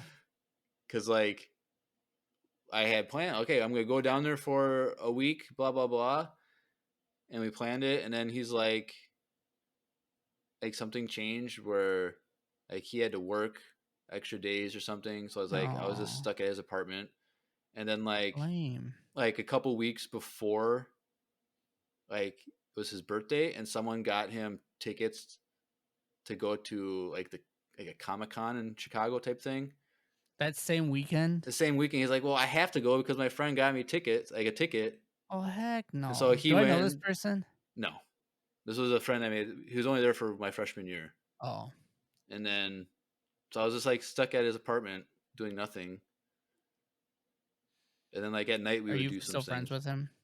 Well, on paper, yes, but I haven't talked to him he's off Facebook, and Oh, I haven't really talked to him for a while. But and then when I moved into my apartment, I took a week off to move, and that's when we took Bob and put him up for adoption. Remember that? yeah. You And I should have think, kept him. and then I took 3 days off of work when I had COVID a few weeks ago. That's like literally all of the vacation. But like I just don't get vacations. Like I don't get it. I guess they're not restful to me. Like you go rest and then you go back to work. Okay, They're not vacations. I mean, when I do them with my wife and my wife's family, they're not relaxable at all. Like Yeah. when we went back to Italy, it was like crazy busy. Went to Paris again. It was nuts. We went back to Europe, and then I'm trying to think. Like we're gonna go to Hawaii next year, and I'm pretty sure it's gonna be just as like we're gonna come back more tired than when we left. But Well, you're gonna have the jet lag because there's gonna be so many hour differences. in Hawaii, Yeah, yeah, but not like Europe.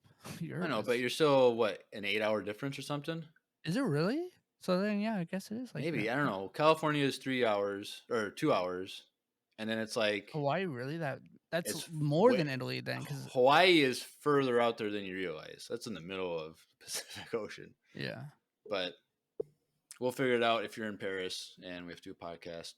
Well, yeah. who knows? Maybe Star Wars Celebration they'll be in 2024 and they'll do it in Europe again, and you can go during during the Olympics. But That'd be funny. actually, that's not true. They said it's not going to be till 2025 is when the next. Oh, really? They already announced that? Yeah. So When did they announce that? they had it in an article and said in passing. It wasn't like an article on that, but it just said on StarWars.com this about this year's Star Wars Celebration. That it's going to be a little late. It'll be in 2025. So Well, hopefully it's it'll probably be in the United States. Hopefully it's in Chicago. Chicago. Then we could go, but it's usually in Anaheim or Florida. So I'm down to go to Florida if we have to. gosh, that's the Come on, worst, Jeremiah. worst It'll be state. worth But it. anyway, let's get to these voicemails Hot now. take. Let's take a listen to a voicemail from Brady. Hello, Empire Radio. This is Brady here. And after watching this week's episode of The Mandalorian, I was absolutely blown away, and I loved the Andor-esque vibes that I got from the show. However, I did have a couple of questions for the Mandalorians, which weren't the heavy primary focus of the show, but they were shown a little bit. First off, do you believe that Bo-Katan is going to stick by the way now that she's a member of the Covert for the entirety of the season? Do you think she's going to stay by her newfound religion? Do you think she even believes it? Or do you think she'll abandon it and go back to what she had before? And second question, do you think that Paz Vizsla is going to challenge Din again? I noticed some sensitivities there when they saw each other. Paz seemed a little on edge. So I'm just curious what you guys think, and have a fantastic evening. All right. Thank you, Brady. I think we answered those questions already in our discussion, but I think Bo-Katan is in it for the real deal. I think she's going to stay faithful to the creed in the old way. And I think Paz Vizsla is going to try and fight Mando again. Drew? I think pretty much the same thing. I think she'll stay in it for a while, but then I also think she's either gonna fall in love with Mando or try to take the saber from him. All right. Maybe Heavy Mando kills her. That's not going to happen. And I'll then be Mando so kills mad if him. they kill Bo-Katan. I'll be so... I would be dude. pretty pissed too. Right. All right. Thank you, Brady. All right. So next two from I think it's a first time sending for him from Ooh. Daniel Contreras. We got two from him. So Why does that name He's sound familiar? he's a guy on Facebook that like has the podcast network. Oh, cool. Yeah, remember he used to like Yeah. back in the day. He used to be like the only person that would talk to us before we had Discord. So let's That's take cool. listen to his first one. Hey Drew, hey Jeremiah, this is Daniel from Discord. I'm new to Discord, but I've been listening to you guys since the Mandalorian podcast days. That's almost 4 years now. Anyway, I've been loving your recaps of the shows, Mandalorian and Bad Batch, and I just wanted to finally chime in. But this week's episode, when I saw the scenes on Coruscant, it instantly took me back to my favorite ever Star Wars book. It's the Illustrated Star Wars Universe by Kevin Anderson and Ralph McQuarrie. They came out with it in the 90s. And some of those scenes and outdoors were directly lifted off of Ralph McQuarrie paintings he did for that book. I'll post some of the pictures in Discord. Anyway, I just wanted to say hi. I won't be able to make it to Empire Con. I will be in Minneapolis, though, later this month, so maybe I'll cross paths with you guys. Ooh, I'll definitely go over to Wesley Andrews Coffee and try it out. But keep up the great work. Keep listening to you guys. Take care. All right. Sweet. Cool. Yep. So he did post a couple pictures in the Mandalorian channel in the Discord. Just some similar settings that we see in this episode are images from that book that he mentioned. So that's pretty cool. That's sweet. We always love when they use Ralph McQuarrie inspired creatures and imagery and stuff like that, because he's the GOAT. And if it wasn't for him, Star Wars would be very different today. So true. He's Ralph McQuarrie. He's a big guy for Star Wars. So yeah. But that's Daniel's first voicemail. So let's listen to his second one. Hey guys, just one more thing I was thinking about. I have a personal theory about that IG-11 plot point that's been hanging. I think that they're going to actually combine IG-11's assassin skills with the R5-D4 droid. Eventually, you'll get to see him kind of turn into...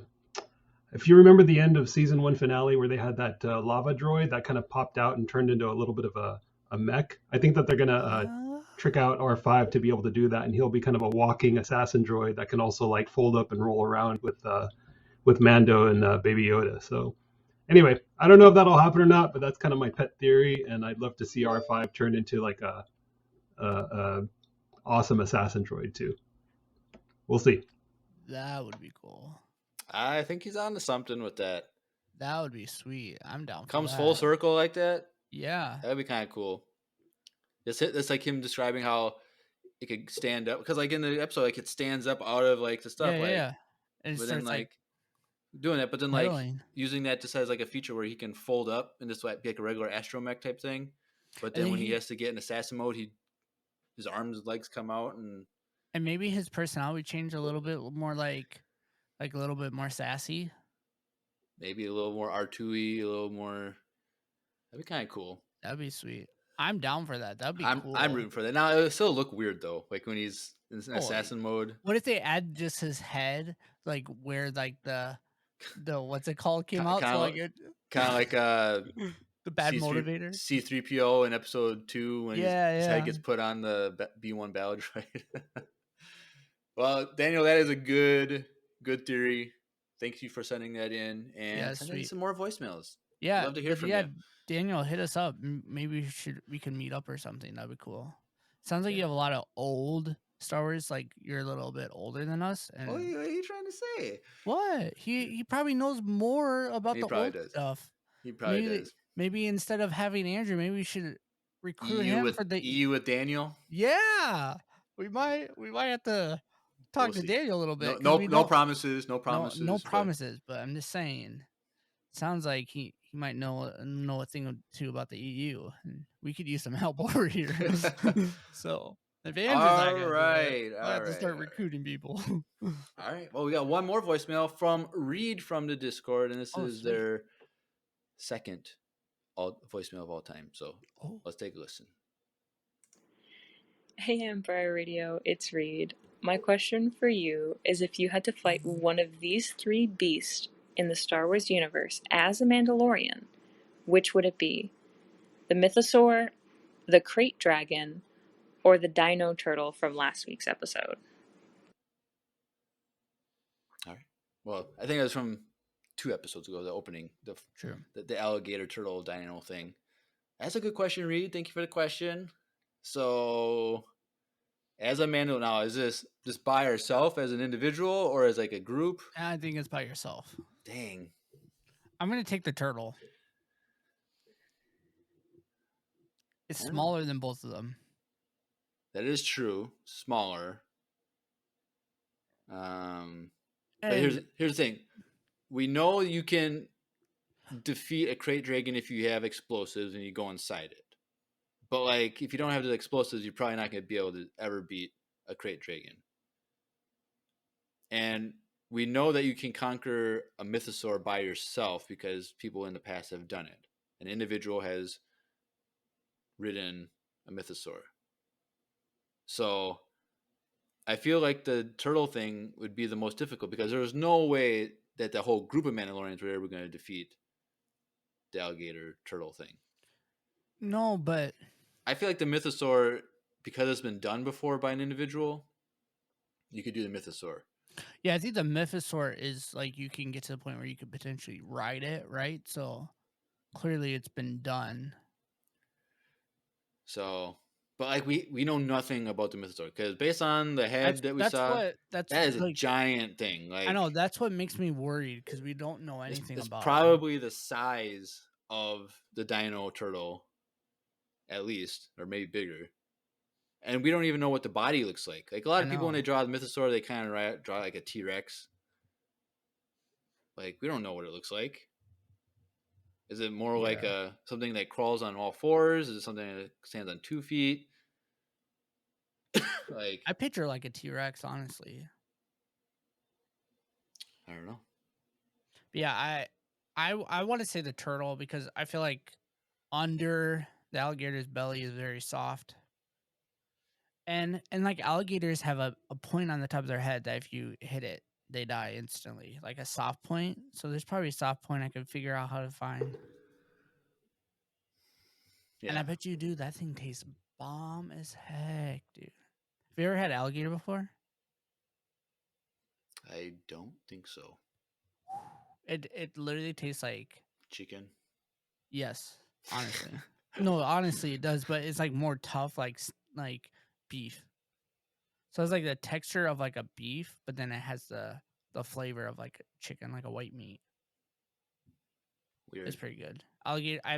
There was a shop in Columbia Heights that used to have alligator. They used to sell alligator burgers. It was pretty good. Exciting. Well, You would like it. I feel like, but we're in agreement that the crate dragon would be the hardest one. Yeah, I think I would. I don't. Yeah. Because unless you have, like I said, Well, and it digs underground, and like you don't know where it's gonna pop up. Exactly. That thing was way. I think it's so big. I think the crate dragon is definitely bigger than the mythosaur. Yes. Do you think the mythosaur and the dino turtle could take on a crate dragon? Yeah. Yeah? Oh. Why not? The mythosaurs. I feel like that mythosaur could, or the crate dragon could maybe eat the alligator turtle. Maybe, but I don't know about we don't know enough about the mythosaur. We don't. It's hard to. Like this thing could be like a T-Rex where it can't even reach anything with his arms. I feel like it's more of an all 4 leg walker. Like an alligator kind of thing? No, I think it's like I'm trying to think, because the only thing I can think of is the behemoth from Final Fantasy VIII on PlayStation 1. That's the only thing I could think of. But it's kind of like a 4-legged thing, but I don't know. But and Yellow Snow says, what about the Zillow Beast in the mix? I don't want to fight a Zillow Beast. Sorry. But anyway, yep. Thank you, Reed, for that question. Good question. but I think our final answers are Mythosaur or the turtle dino thing. Probably the easiest. All right. Anything else, Drew? Any other comments, questions, concerns? No. Any what our question is going to be, what is Dr. Pershing's fate for our Q&A on Spotify? Yes, something like that. We'll do that. All right. So, question for Q&A. What do you think Dr. Pershing's fate is? Do you think he's dead? Do you think he's alive? Do you think he's just completely mind wiped because what's her face turned up the dial all the way? Are we going to get any memories restoration things with Grogu or Luke or something like that? Let us know. And Spotify. All right. Write down in the comments as well on YouTube. You guys can also do that. If you're watching this on YouTube, you can always just write down in the comments and we can read those out as well. Yeah. All right. Cool. Well, let's get into some socials and get out of here so my camera doesn't turn off again for. Well, they don't know that. Oh, they know. All right. So, in the description below, there's a links.co/Empire Radio, links with 2 eyes. Click on that link, and that's all things Empire Radio. So if you want to follow us on Instagram, Facebook, join the Discord, follow us on YouTube, follow us on Twitch. Drew does watch parties for The Mandalorian, so you can just line up the timestamp with Drew, and you can watch with him. He goes live on Wednesday nights with his watch party, so you can definitely watch that live, and then we record right after. Yeah. And so follow all that stuff. We have our fan email. If you ever want to email us anything, we have, like we said earlier, the VCU Illustration Project. We're over halfway done, like we said, but please submit your submissions and don't be afraid to do it. Just push it out. Like Brady this week, he did a stick figure of Boss Nass, and it was kind of cool. And it was just a simple picture. Now, I'm not saying I want like a million stick figure things, because we know people out there can do a little bit better than stick figures, but definitely if you can draw anything, help us out. We're also part of needlesslynerdy.com, which is an entertainment network that we're part of. So there's all kinds of podcasts and articles on there. Go check them out if you want more nerdy content that's more than just Star Wars. And also we mentioned YouTube already, but hopefully this weekend, Drew and I will be doing a YouTube exclusive. Potentially a YouTube exclusive content, and we're not going to say what it is. Oh, okay. You have to go over to YouTube and subscribe, and then hit that notification bell. You get notified when a special video potentially goes live. Special. All right. And I think that's everything. So... Oh, and there's a Discord. Did I say a Discord link? There's an invite. So join the Discord. Because if you want to go to EmpireCon, all the information is in the Discord. And so EmpireCon is coming up in just over 5 months. So it's coming up fast, you guys. It's coming up fast. All right. Anything else, Drew? Nope, that should be it. All right, cool. Well, you've been listening to another Mandalorian-tastic episode of Empire Radio. I'm Jeremiah. I'm Drew. And may the Force be with you. Always.